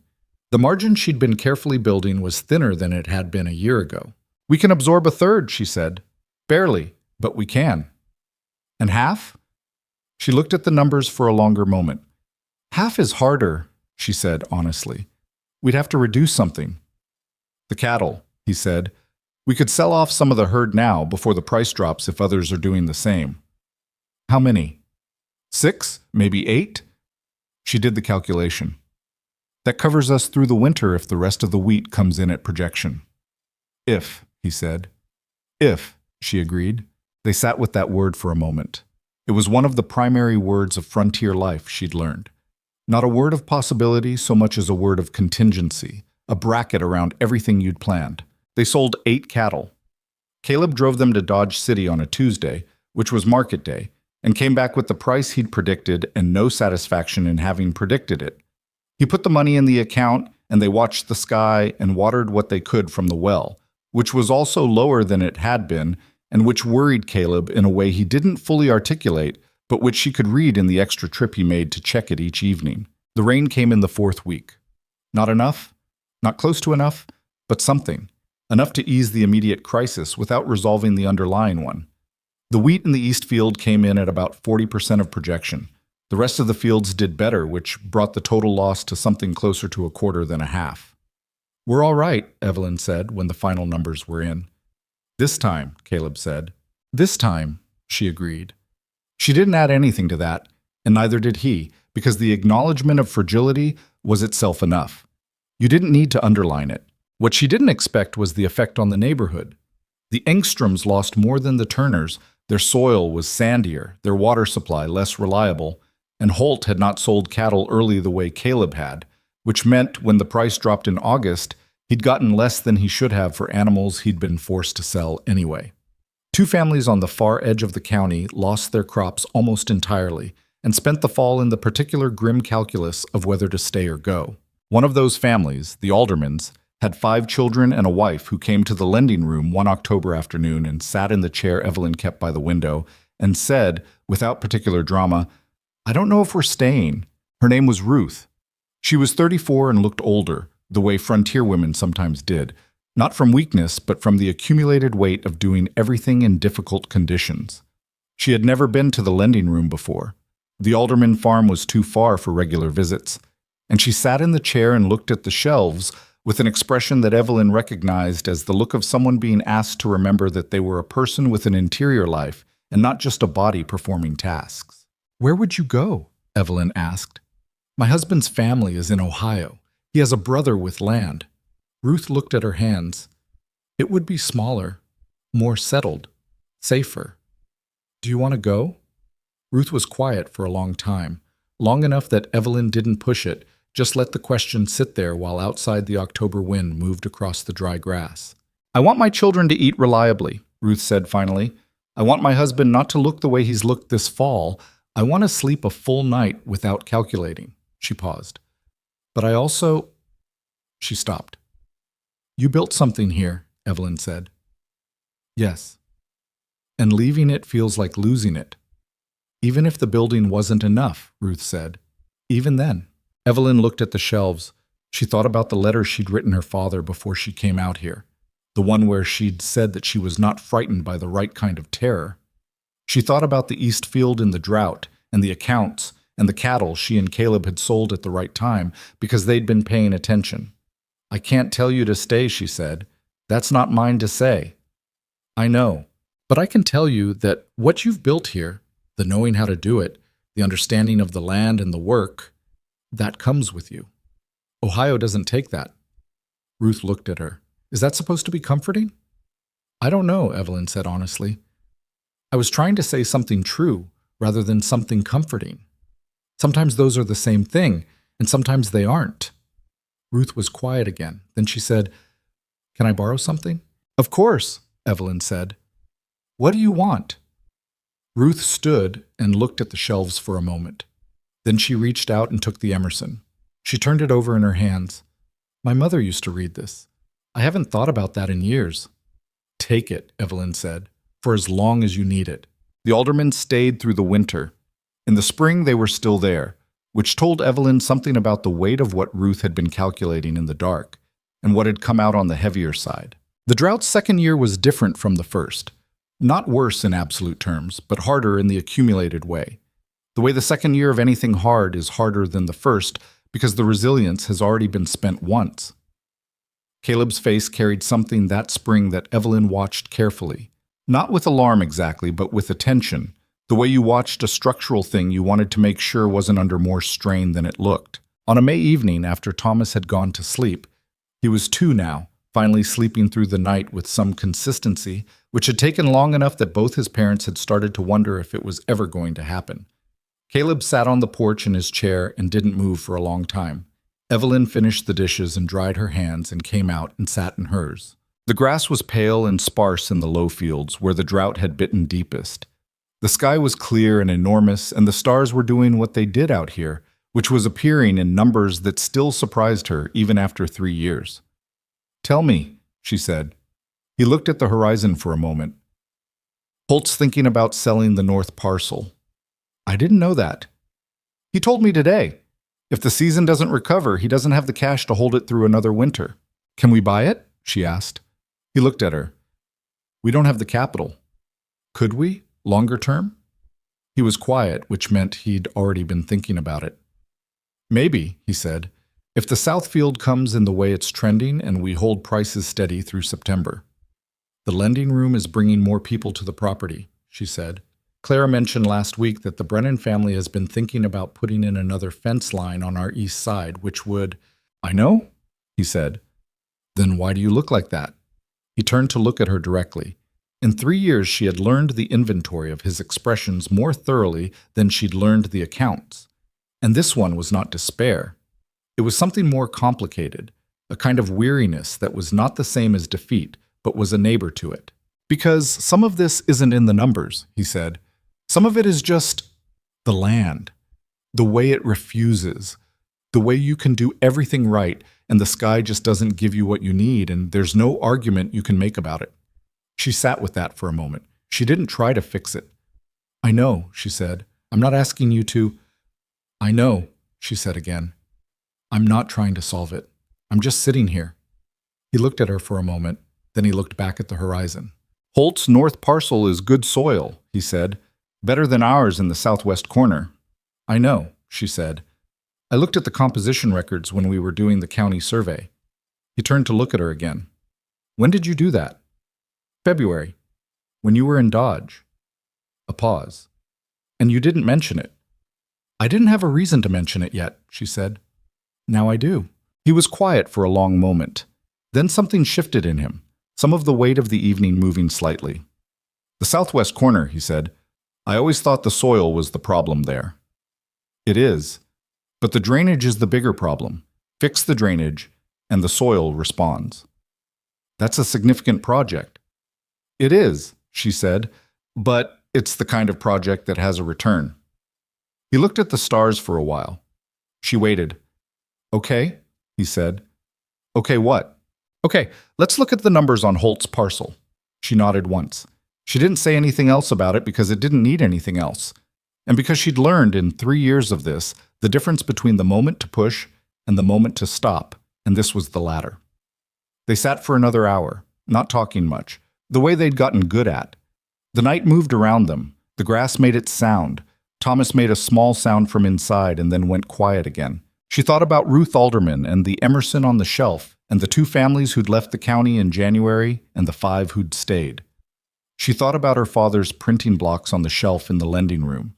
She thought about the second year of anything difficult and what it required that the first year hadn't. She thought about this chair she was sitting in, which had weathered into the porch now as if it had always been there, which had been empty for a long time before she came, and which was not empty anymore, and which she intended, stubbornly, practically, with full knowledge of what the land demanded and what it gave back, to keep occupying for as long as it held. The Kansas night said nothing, but it was not empty. It was full of exactly what was there. They bought Holt's north parcel in October of that year. It wasn't clean. Nothing about it was clean. Holt had come to them in August with a number that was higher than Caleb thought was fair given the drought conditions, and they'd gone 3 rounds over it across 2 separate conversations, the second of which happened on the Turner's porch with Evelyn present and a pot of coffee between them, and Holt had said his price was firm, and Caleb had said the soil quality didn't support that price in a drought year, and Holt had looked at Evelyn as if appealing to a higher authority, and Evelyn had looked back at him with the particular expression she reserved for moments when someone was hoping she'd provide an exit from a conversation they were losing. "The northwest corner floods in a wet spring," she said, "which we'll have after 2 dry years. That's a liability that needs to come off the price." Holt looked at her. "How do you know it floods?" "County survey records and the fact that your own fence line curves 20 feet north of the natural boundary there, which means whoever built it already knew to avoid the low ground." She picked up her coffee. "That's not a criticism, it's just information." Holt was quiet for a moment. He looked at Caleb. She do your negotiating for you now? Only when I let her, Caleb said. Only when he's too polite to say the obvious thing, Evelyn said. They settled on a price that was below Holt's opening number and above Caleb's initial counteroffer, which meant neither man felt he'd won entirely, which was, Evelyn had found, the only reliable indicator of a fair deal. They shook hands on the porch with Thomas watching from the doorway in the particular way he watched adult transactions, with the focused, expressionless attention of a 3-year-old who understood more than he was supposed to. You got good people on that parcel, Holt said to Caleb, looking at the boy.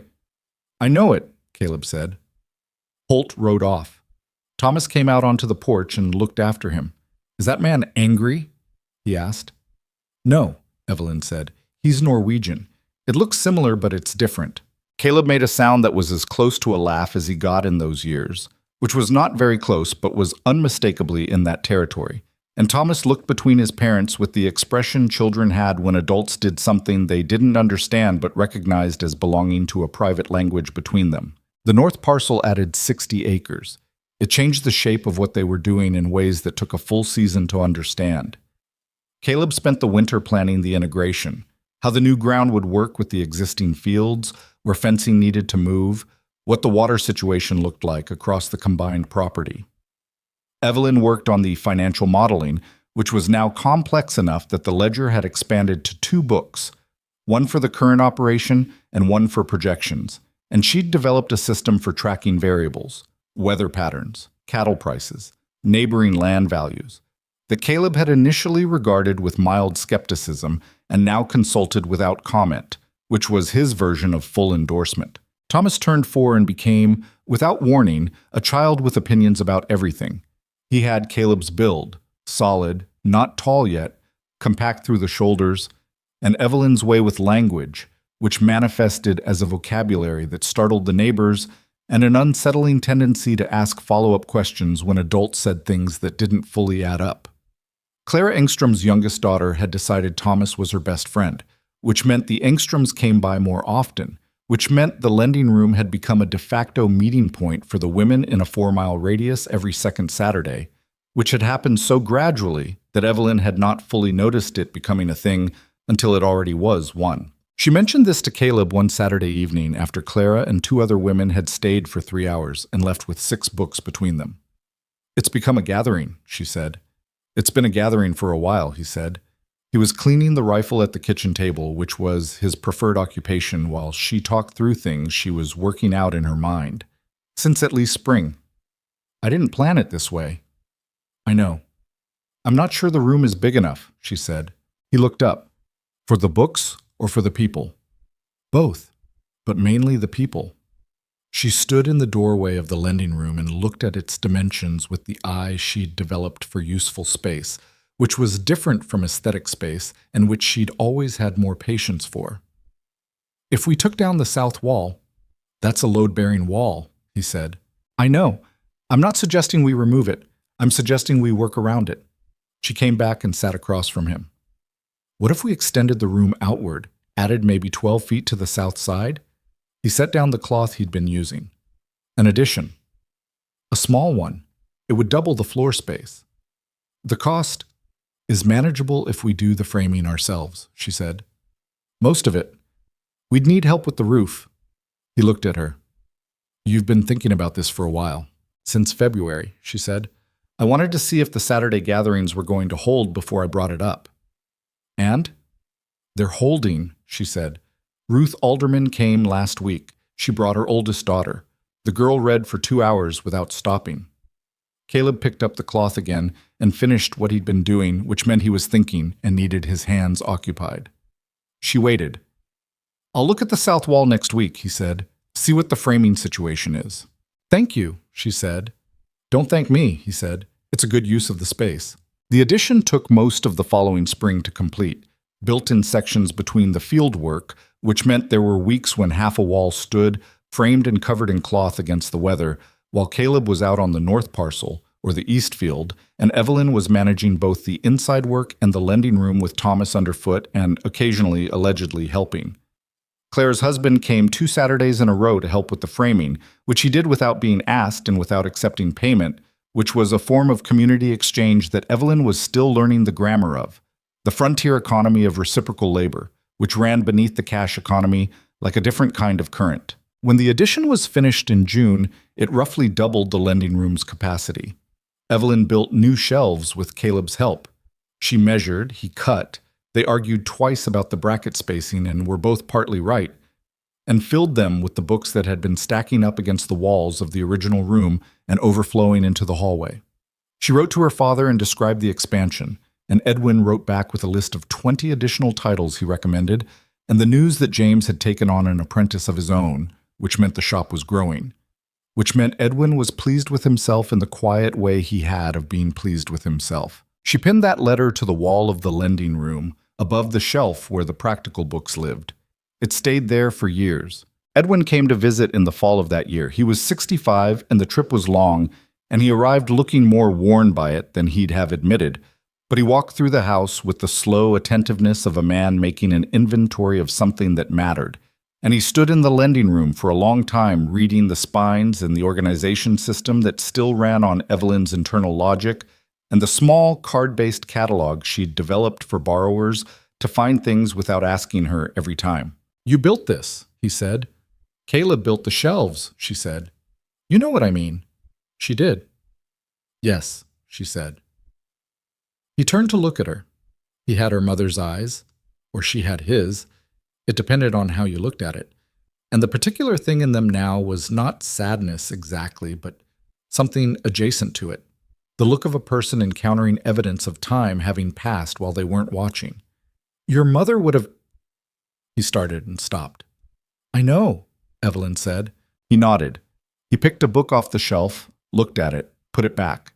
He said, "The man you married." "Yes." "He's good to you." "He is. Not always in ways that are obvious," she said, "but consistently in ways that matter." Edwin nodded again. He said nothing else about it, which was right because there was nothing else that needed saying. Caleb and Edwin spent 3 days in the particular careful orbit of two people who loved the same woman and were figuring out the geometry of it. They were not naturally similar men. Edwin was a city person, a craftsman who worked in precise increments and thought in complete sentences and had the Boston habit of filling silences with language. Caleb was the opposite of all of these things, but they found common ground in the land itself. Edwin wanted to understand what Evelyn had come to, wanted to put his hands on it, and Caleb took him out to the fields and explained what they were growing and why, and what the soil wanted, and what the season looked like. And Edwin listened with the same complete attention he gave to everything, and asked questions that were better than Caleb had expected, and by the third day they were talking at supper with something approaching ease. On Edwin's last evening, he and Caleb sat on the porch in the 2 chairs. Evelyn had insisted, over mild protest from both of them, that she had things to do inside, which was not entirely true but was useful, and talked for an hour about the lending room and what it was becoming and what Evelyn needed from it that she probably hadn't said directly. "She needs it to be real," Edwin said, "not just for the neighbors, for herself. She needs to know it matters beyond the practical function of it." Caleb looked at the horizon. "I know," he said. "She'll never say that." "I know that too." Edwin looked at the side of Caleb's face. "You read her well." "I read her letters for a year before I met her," Caleb said. "I had a lot of practice." Edwin made the sound that passed in the Hartwell family for a laugh. "She wrote me every week," he said. "Still does." "I know." "The letters she writes to you are better," Edwin said. Caleb looked at him. "How do you know that?" "Because she stopped telling me everything," Edwin said without hurt. "Which means she started telling someone else. That's what it looks like when someone finds their person." Caleb was quiet for a moment. The evening light was doing its thing, and the grass was moving in the warm October wind, and somewhere on the property Thomas was making the specific noise he made when he found something interesting in the dirt. "I didn't know if it would work," Caleb said. "The letters, the chairs, the whole idea. I didn't know if she'd come, and I didn't know what it would be if she did." "Did you think it would be this?" Edwin asked, gesturing generally at the house, the land, the sounds of the evening. Caleb thought about it honestly. "I thought it would be hard," he said. "I was right about that." "And the rest?" "The rest," Caleb said, "was better than I thought to hope for." Edwin flew home the following morning on the early stage to Dodge City. and Evelyn stood on the porch and watched the wagon until it was gone, and then stood there a moment longer. Caleb came and stood beside her and didn't say anything, which was the right thing. "He's all right," she said. "He's just old." "He's strong," Caleb said, "for a city man." "Don't tell him that," she said. "He'll be insufferable." They went back inside. The years after that moved in the way that years do once a life has found its shape. Not slowly, not quickly, but with the particular momentum of things that are working. The north parcel's soil responded to the drainage work Evelyn had identified, and the southwest corner of the original property came into better production once Caleb rerouted the field drainage the following spring. The lending room expanded its Saturday gathering into a twice-monthly event, and by the time Thomas was 7, there were women coming from 6 miles out on days when the weather cooperated, and the conversation in the room on those afternoons had the quality of people who had been too long without an outlet for the thinking parts of themselves. Evelyn began around that time to teach. It started with Ruth Alderman's oldest daughter, Margaret, who was 12 and bright, in the particular unchecked way of a child who'd had no one specifically tending to her intelligence. She came to the lending room every 2 weeks, and she'd worked through most of the novels, and had started asking questions that the books themselves couldn't fully answer, and Evelyn found herself spending an hour each visit in something that was not quite tutoring and not quite conversation, but somewhere between the two.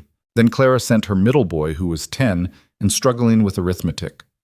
Then 2 other children appeared on a Thursday afternoon with a note from their mother asking if Evelyn had time. Then another. Then 3 more. "You're running a school," Caleb said. It was an echo of what he'd said about the library 3 years before, the same tone of someone identifying a pattern they'd watched develop with interest. "I'm tutoring children," she said. 15 of them. 12, she said, "and not all at once." "What's the distinction between what you're doing and a school?" She paused. It was a fair question, and she knew it. She'd been circling around the same question herself for months, the way she circled around large things before she was ready to look at them directly. "A school has a building," she said. Caleb looked at the lending room. She looked at the lending room. They both looked at it for a moment. "We could extend the west side," he said. "That would cost—" "I know what it would cost. I've been looking at the timber prices." He paused. "I may have measured the west wall already." She looked at him. "When?" "February," he said. She stared at him. "You measured the wall in February." "I didn't want to bring it up until I knew whether it was structurally viable," he said, with the particular expression he had when he'd done something thoughtful in advance and was trying not to make too much of it. "It's structurally viable?" she asked. "The footing will need work," he said. "But yes." She sat with this for a moment. Thomas was at the table doing the arithmetic she'd assigned him, which he was working through with the focused irritation of a child who found numbers less interesting than words, and was doing them anyway because his mother had explained their importance in terms he'd found convincing. "If it were a proper school," she said slowly, "it would need to be formalized somehow. A schedule. More structure than what I'm doing now." "You have a schedule," Caleb said. "You have 12 children on a rotating system with a catalog for their reading and a ledger for their progress. You have more structure than most institutions." "I don't have qualifications." "You have 43 books and 10 years of running everything in this house with complete competence," he said. "I think the children will survive the lack of a certificate." She looked at him. That was almost a speech. "Don't tell anyone." The schoolroom, that was what it became eventually, through the west wall extension that Caleb began framing in the fall, took shape over the following year. Not quickly, not without problems. The footing did need significant work. There was a week in November when rain came in through the unfinished roof and damaged 2 of the shelves, and Evelyn spent a morning moving wet books with a particular expression that Caleb recognized as the one she used when she was angry at a situation rather than a person, which was the most contained and therefore most dangerous version of her anger. "The books are all right," he said, coming in to help her. "Most of them," she said. "The Emerson is warped." "I'll get another." "It's not about getting another. It's—" She stopped. She held the warped book in both hands and looked at it. "Never mind." "It's the one from my first year," he said. "The one I argued with." She looked at him. "Yes." He took it out of her hands. He looked at it. The pages were buckled at the edges, and the cover had pulled slightly from the spine. "I'll see if I can press it flat," he said. Let it dry first. It won't be the same. No, he said, but it'll still be the book. She looked at him for a moment. Then she went back to moving the others. He did press it flat over the following 2 weeks between boards with weight on top, the way his grandmother had pressed flowers. It didn't come out perfect, but it came out readable, which was what mattered, and it went back on the shelf with a slight wave in the pages that you could feel when you opened it, a record of the November it had gotten wet. The schoolroom opened in January of the year Thomas turned 9. By spring, it had 18 students, ranging in age from 6 to 14. By fall, it had 23. The County Education Board sent a representative in August who spent 2 hours examining the space and the materials and the system Evelyn had developed, and then said that while the school was not officially sanctioned, he saw no basis for objecting to its operation, which was as close to approval as the county board generally got about anything. Thomas attended his mother's school for 2 years before he was old enough to go to the proper school in Dodge City, and in those 2 years he was simultaneously the best and most difficult student because he had the advantage of knowing exactly how the teacher thought, and the disadvantage of the teacher knowing exactly how he was likely to try to avoid the assignment he didn't want to do. He's resourceful, Clara said one Saturday, watching Thomas negotiate his way out of a geography exercise with an argument that was technically sound, but clearly motivated by a desire to go outside. He's his father's son, Evelyn said. I thought he was your son, Clara said. He's both, Evelyn said, which means he has 2 complete sets of stubbornness and the vocabulary to defend either one. Thomas went to Dodge City at 11. It was the first time he'd spent significant time away from the ranch, and the first evening after Caleb dropped him at the boarding school and came back alone, the house had a specific quality of silence that Evelyn had not experienced since the early months of her arrival. She sat on the porch in her chair and didn't feel like talking, and Caleb sat in his and didn't try to make her, and they sat for a long time while the prairie did its evening thing around them. He'll be fine, Caleb said eventually. I know he'll be fine, she said. That's not what I'm thinking about. What are you thinking about? She looked at the empty doorway of the house, the lamplight falling out through it onto the porch boards. How fast it went, she said. 9 years since he was born, and I have no idea where they went. Caleb was quiet. Do you? She asked. No, he said. Not entirely. She looked at the horizon. The sky was the deep blue of early September, not yet dark, the first stars appearing at the top of the sky above the grass. I think this is what it is, she said. Getting older. Things start moving faster than you can track them. Maybe, he said. Or maybe you're just paying attention to different things. She looked at him. What do you mean?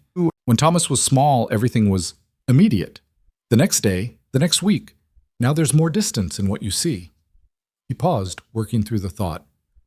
Like you can see the whole field instead of just the row you're standing in. She sat with that for a while. It was not wrong. She could see from where she was sitting in this particular September, a distance of years that she couldn't have seen from anywhere earlier. The accounts for this year, she said, are the best they've been. Yes. And the school has a waiting list now. Yes. And the north parcel is producing. The south section of it, he said. The north still needs work. But we know what it needs. Yes. She looked at the grass. Then we're all right, she said. We are, he agreed. It was not everything. There was Edwin's failing health, which she knew about from his letters, and which was moving in the direction that time moved for a 68-year-old man who worked too hard and rested too little. There was Thomas's absence, which was practical and necessary, and still left a specific gap in the house that she hadn't known how to account for. There were the 2 women from the Saturday gathering who'd moved away that summer, one to Colorado and one back east, and their absence made the room feel different on those afternoons, thinner, the way any community feels when it loses the people who have been part of its texture for long enough to become structural.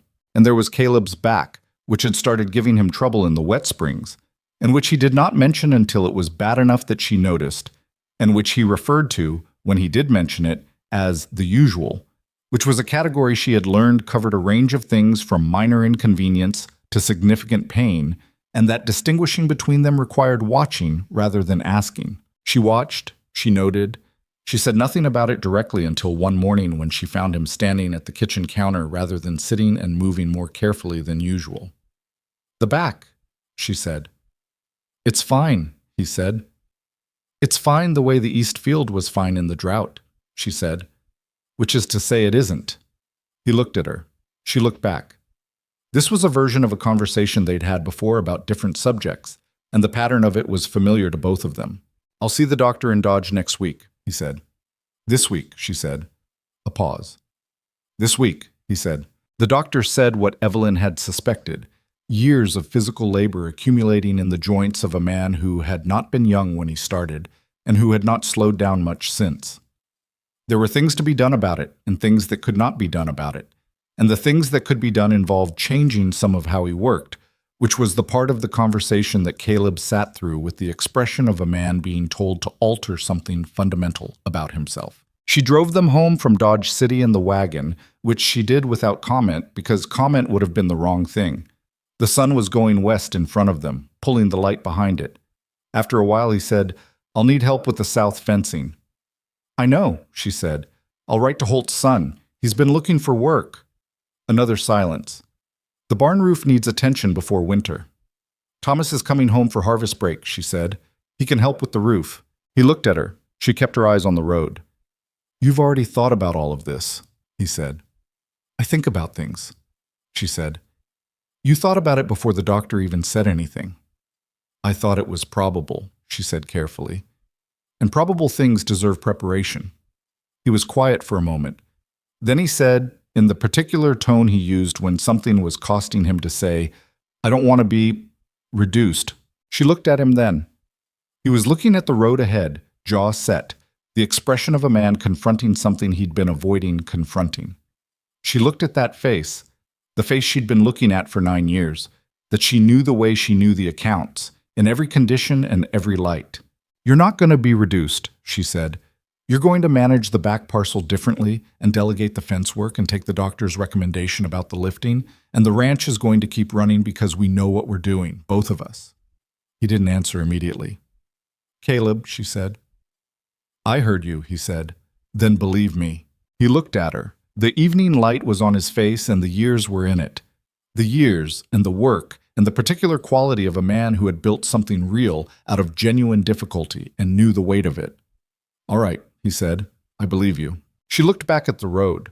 The ranch was coming into view ahead. The house, the barn, the schoolroom addition on the west side, the lending room with its full shelves, all of it sitting in the prairie evening like it had always been there, like it was as natural a feature of the land as the grass in the sky. On the porch, the two chairs sat side by side in the fading light. They had been out there for 9 years now. The wood had weathered into something darker and denser than it had been, seasoned by every summer and winter it had lived through. The one on the right still leaned slightly to the left. Evelyn had never asked him to fix it, and he had never offered again. It was part of the chair now, part of what the chair was. She pulled the horses to a stop in front of the house. They climbed down in the evening quiet. The south fencing, Caleb said, looking out at the property. Tomorrow, she said. Holt's son can start Monday.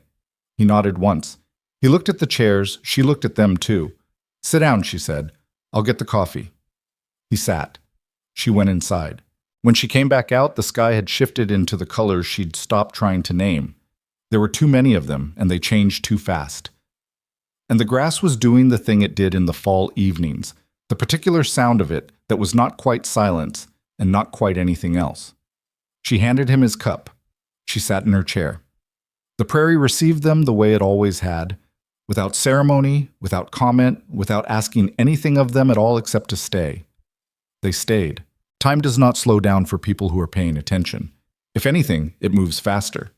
Because the days are full enough that you don't notice them ending until they already have, and by the time you look up from the work, a decade has become 2, and 2 have become 4, and the children who crawled through the lending room pulling books off.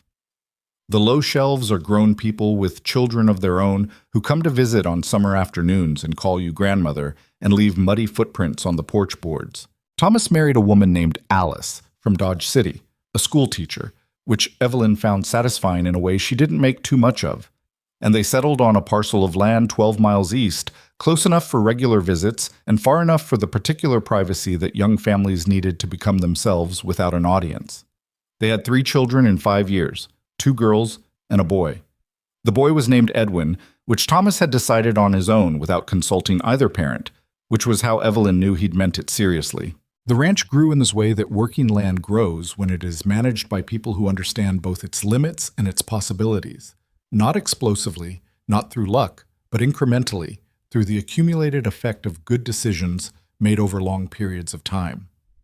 The North Parcel's drainage problem was fully resolved in the 11th year. The lending room's collection had grown to over 300 volumes by the 15th, and the schoolroom had produced 2 students who went on to study at the State College in Lawrence, which Evelyn marked in the circulation ledger as she marked everything, with the date, the name, and a brief notation that would mean something to her when she reread it later. Caleb's back remained a variable. Some years were better than others. The bad springs were harder as he got into his 50s, and he managed them with the same approach he'd always brought to things he couldn't argue with, adjusting without conceding, working differently rather than less, which was a distinction that mattered to him in ways she respected without fully sharing. She had her own version of this.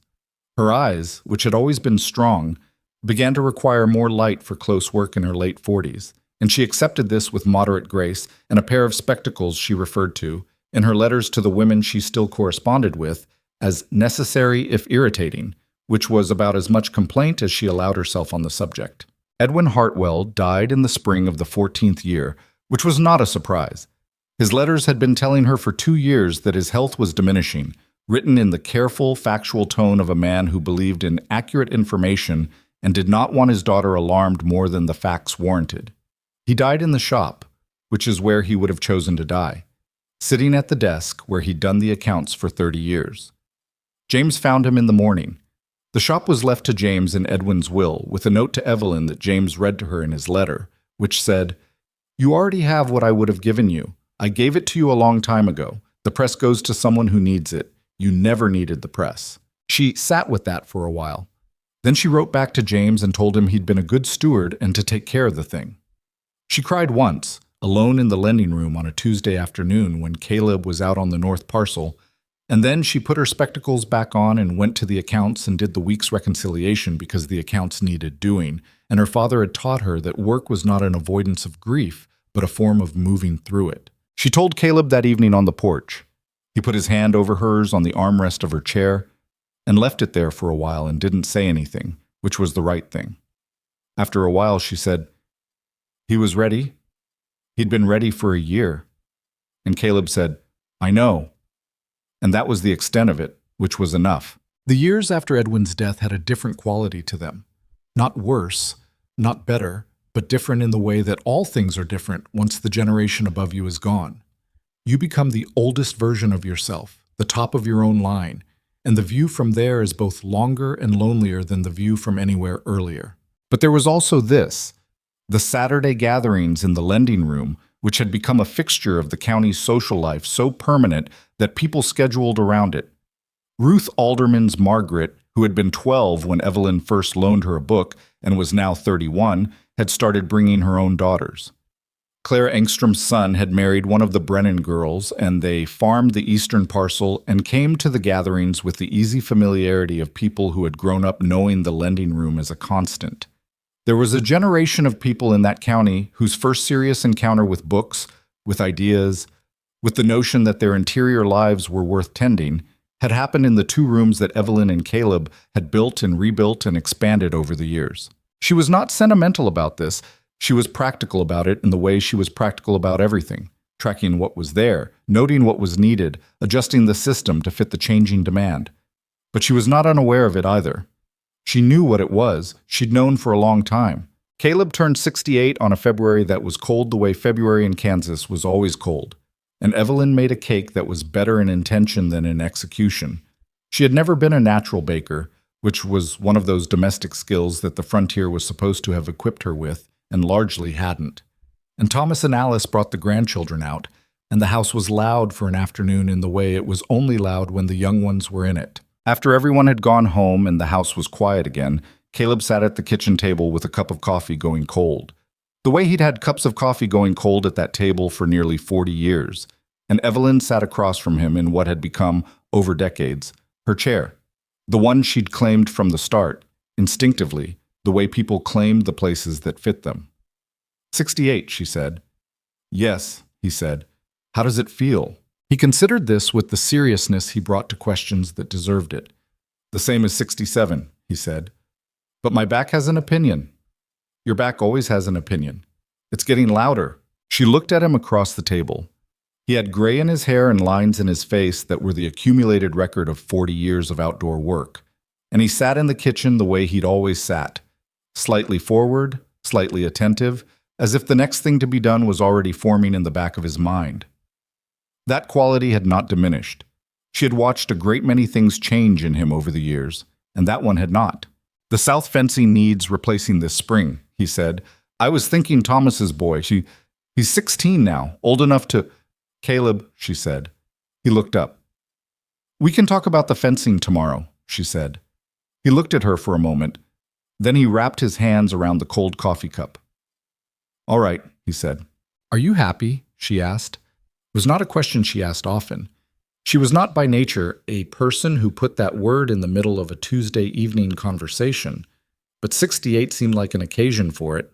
He was quiet long enough that she didn't rush him. He looked at the table, the cup, the kitchen she'd reorganized on her third day, and that had evolved since then into something neither of them had specifically planned, but that had become entirely theirs. I'm tired, he said. Genuinely tired, the kind that's accumulated. Not today tired. He paused. But yes, in the way that matters. In what way? The way where I look at the land and I know I built it into something real, he said. The way where I look at you and I still think you're the most interesting person I've ever known, which was true in the letters and it's still true, which I did not take for granted because I knew from the beginning it wasn't guaranteed to stay. He looked at her. That way. She held his gaze. That was almost a speech, she said. I'm getting older, he said. My defenses are down. She reached across the table and put her hand over his. I think that's the most you've said in one sitting since the wedding, she said. The wedding I said approximately 40 words, he said. Yes, she said. So this is a record. He turned his hand over and held hers properly. They sat like that for a while in the kitchen that smelled of coffee and the cake that hadn't quite turned out, and the particular smell of a house that had been lived in, genuinely lived in, for a long time. What came after that was not dramatic, which is the thing about real life that stories don't always have the patience for. What came was more years, not easy years, not hard ones in the way the drought years had been hard, just years, the full complexity of them. There were seasons when the ranch ran well, and seasons when it didn't. There were mornings when she and Caleb sat on the porch in their chairs and talked about everything, and mornings when they sat in comfortable silence, and it was the same value either way. Thomas's oldest daughter, Clara, named for Clara Engstrom, who had died the previous winter in her 70s, quietly, in the manner of a woman who had spent a long life not making unnecessary noise, started coming to the lending room on her own, at 9, with the same look on her face that her grandmother had had 40 years ago. The look of someone who had just discovered that books were not an obligation, but a country you could actually live in. Caleb died in the spring of their 38th year together. He went the way he'd lived, without drama, without warning, without leaving things half done. He'd been out to check the north fence in the morning, and he came back and sat in his chair on the porch, and Evelyn brought him coffee, and they sat in the April sunlight for an hour, while the grass showed its first green of the season. And then he said he thought he'd rest for a while and went inside and lay down, and that was the last thing. She found him when she came in to start the midday meal. She stood in the doorway of the bedroom for a long time, long enough that the coffee on the stove burned and she didn't notice, long enough that the April light moved across the floor in the way that light moves when you're not tracking it. Then she sat down on the edge of the bed and put her hand on his and stayed there until Thomas arrived, which was 3 hours later, because she'd written him a note and sent it with the Engstrom boy who happened to be on the road. Thomas sat with her through the afternoon.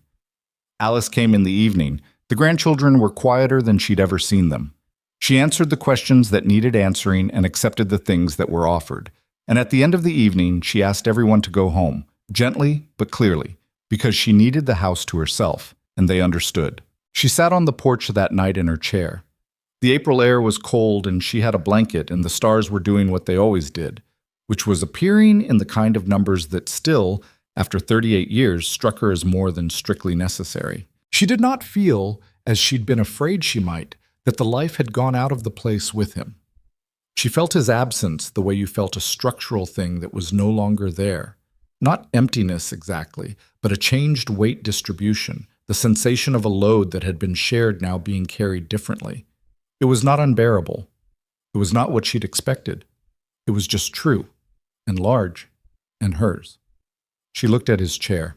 It sat beside hers the way it always had, slightly angled toward the west, the wood darkened by 38 years of weather and used to a color that was almost the same as hers now. They had started as the same timber but had aged slightly differently, as things do when they're in the same conditions but not identical. You could still see they were a pair. You could still see they'd always been a pair. She didn't move it. It would have been the natural thing, maybe, to move it or put it away, to make the porch less visibly a place built for two. She didn't. It was his chair. It belonged there. 3 weeks after the funeral, sorting through the things in the small desk he'd kept in the corner of the bedroom, she'd put it off because it felt like the most personal territory, more personal even than the man himself, which was a thing about people's desks that she had always noticed. She found a folder. It was plain brown, tied with a piece of twine that had dried to brittleness over however many years it had been sitting there. She opened it carefully. Inside were papers covered in his handwriting, drafts, crossed-out lines, false starts. She recognized the shape of it before she understood what it was. Then she did understand. She went slowly through the pages, reading what he'd written, and then crossed out, and then tried again. They were drafts of the advertisement, the one that had started all of it. Page after page of attempts, too stiff, too casual, too eager, too cold, each one abandoned partway through. She could trace the thinking across the pages, watching him try different approaches and reject them, the same way she'd watched him try the porch railing 3 times before getting it right. She sat on the edge of the bed and read through every page. At the bottom of the folder was the final version, the one that had actually been published, the one she'd read at the counter of the print shop on Tremont Street on an evening in late winter 39 years ago. She read it again now. It was the same words. I have put 2 chairs on that porch facing west. One is mine. I am looking for a person who might want the other one, not as a passenger, but as a partner. Beneath the published version, added in ink that was different from the rest, brighter, less faded, which meant he'd written it later, years later, was a single line in his handwriting. She came. She sat in it. I was right about the chairs. She sat with that for a long time. She thought about a 31-year-old man in a Kansas winter writing 11 drafts of an advertisement because he needed to say something true and couldn't find the words for it and kept trying anyway. She thought about a 26-year-old woman reading the result at a print shop counter and feeling something shift in her that she didn't have a name for yet. She thought about the train and the platform and his face when he turned and saw her, and the drive back to the ranch in the new April light, and the first morning with the temperamental stove, and the accounts in the cedar box, and Edwin's printing blocks on the lending room shelf, and Thomas in the dirt with Clara Engstrom's daughter, and the drought, and the north parcel, and the schoolroom, and Caleb's hand over hers on the armrest of her chair on the evening of his 68th birthday. She thought about the chair he'd built that leaned slightly to the left, that she'd sat in for 38 years, that she'd never asked him to fix. She thought about what it meant that he'd written that line, not in a letter to her, not in anything she was meant to see while he was alive, just to himself, in the folder, privately. I was right about the chairs. He'd needed to say it somewhere. He'd needed to record it. Not for her, not for anyone. Just as a fact that deserved to exist in writing, the way all the most important facts did. She was a printer's daughter. She understood that. She folded the papers carefully back into the folder and tied the twine and set it on the desk where she'd found it. Then she went out to the porch and sat in her chair. The spring morning was clear and the grass was the pale green of new growth. The color it only was for about 3 weeks in April before the sun deepened it. The wind was from the south, which meant it was warm, and the light was doing what the light did. Specific, golden, falling everywhere at once, making no distinction between what mattered and what didn't because it had no way of knowing the difference, which was the thing about light. She looked at the grass. She looked at the horizon. The endless, flat, enormous horizon that had once frightened her and now felt like the most natural boundary she knew, the edge of the particular world she'd built her life inside. She looked at his chair. She thought about what she knew now that she hadn't known when she was 26 and reading an advertisement at a print shop counter. She thought about what she would tell that woman, if she could. Not that it would be easy. That woman already knew it wouldn't be easy. Not that it would be worth it in some clean accounting sense, hardship balanced against reward. Life didn't actually balance that way. You didn't get back exactly what you put in. Sometimes you got more and sometimes you got less, and the math was always more complicated than it looked. What she would tell her was this: the chair is real. Whatever you're imagining when you read that advertisement, the chair is actually there, it actually exists, and it leans slightly to the left in a way you'll never ask him to fix because after a while it will be part of what the chair is. That specificity is the thing. Not the idea of partnership or the idea of a shared life or any of the elevated language people used to talk about these things. The actual chair, the actual lean, the actual creak it made when you settled your weight into it every evening for 38 years. That was the thing worth choosing. Not the version of it that existed in letters or in imagination or in the most favorable interpretation of the available evidence. The real one, with its imperfections built in, weathered by everything it had been through, impossible to separate now from the porch it sat on and the life that had been lived in front of it. She had chosen it. She had sat in the other chair every evening and chosen it, not once but 10,000 times, through every year that the prairie had brought her. Thomas came by that afternoon, which she'd expected. He came alone, without Alice or the children, which she'd also expected. He knew her well enough to know that the large family visits were for other days. He sat on the top step of the porch, the way he'd sat since he was small, leaning back against the post. He looked at his father's chair. "You didn't move it," he said. "No," she said. He was quiet for a moment. "Are you all right?" She thought about that honestly, the way she thought about everything. "I'm sad," she said. "I expect I'll be sad for a long time. That's not the same as not being all right." He looked at her. He had Caleb's build and her eyes, and a quality she had no clear origin for, some combination of the two of them and his own particular self, which was the thing that happened with children that you never fully anticipated even when you knew it was coming. "The lending room," he said. "I was thinking, when you're ready, Margaret Alderman has been asking about it, about whether the Saturday gatherings might expand into something more formal. She can ask me herself," Evelyn said. "I'm not retired." He almost smiled. "I know. She knows where I am," she said. "Tell her to come by Thursday." He nodded. He looked out at the land, his father's land, now his land and his children's, the north parcel and the east field, and the wheat coming up in the spring ground the way it came up every year, regardless of who was watching it. He knew what he was doing, Thomas said, building this. "He knew what he was starting," Evelyn said. "The building happened afterward. It took both of us." Thomas looked at her. "I know that," he said. "I was there for most of it." "Then you know what I mean." He was quiet for a moment, then he said simply, "Yeah, I do." They sat for a while, the two of them, she in her chair, he on the step. In the April afternoon with the wind from the south and the grass new green and the light doing what it did. She thought about the folder in the bedroom. She thought about the line Caleb had written in different ink, added later, kept private. She came. She sat in it. "I was right about the chairs." She looked at his chair, at the slight lean of it, at the way the wood had darkened to almost exactly the color of hers. She thought, I was right too, about all of it. She had been scared. She had been uncertain in ways she'd never fully admitted, not even in the letters that had said the most honest things she'd ever written. She had stood in her father's print shop the night before she left, and put her hands on the typecases and memorized the smell, and understood that she was leaving everything she knew for something she didn't. And she had been scared in a way that had not prevented her from going, but had also not been small. That was the thing she wanted Thomas's children to know someday, when they were old enough for it to matter. Not that courage meant the absence of fear. That was a version of the story that made everything too clean, too easy to admire from the outside. The real version was that she had been frightened and gone anyway, and that Caleb had been frightened and built the chairs anyway, and that most of what they'd built together had been built in the presence of some fear or uncertainty, or the plain awareness that things could go wrong. They had gone wrong sometimes. The drought, Edwin's absence, Caleb's back, the November, the rain came through the unfinished roof.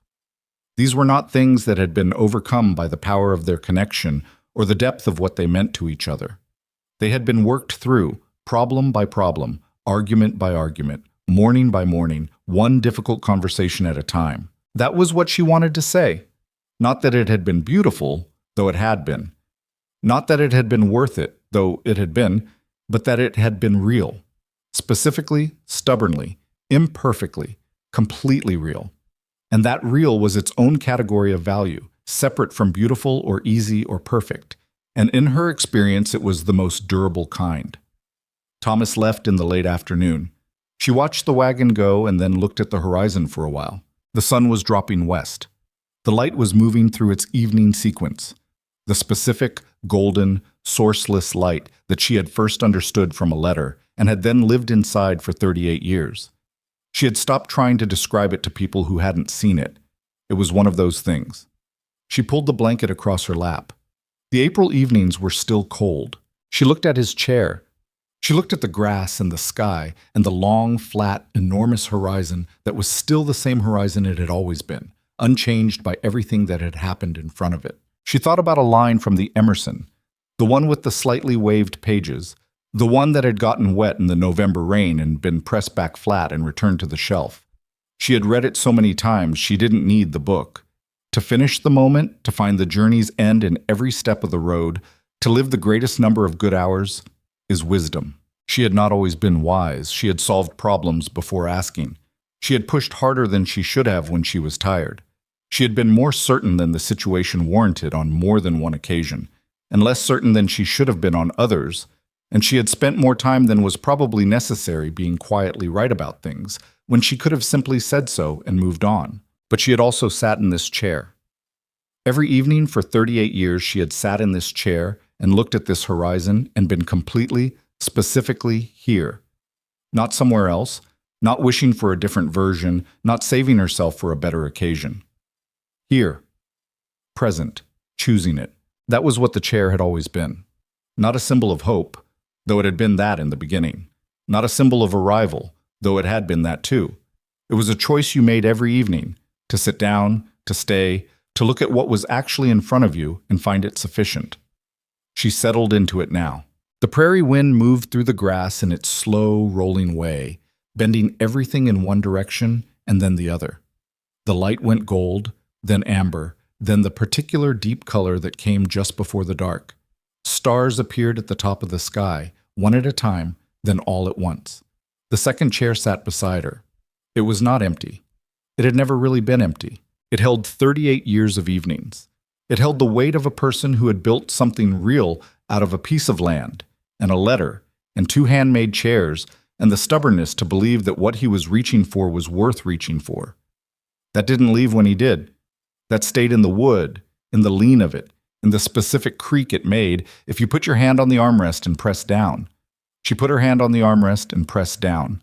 The prairie received this, as it received everything, without comment. She sat in her chair and looked at the horizon and breathed the April air and let the evening do what it was going to do. There was nothing left unfinished.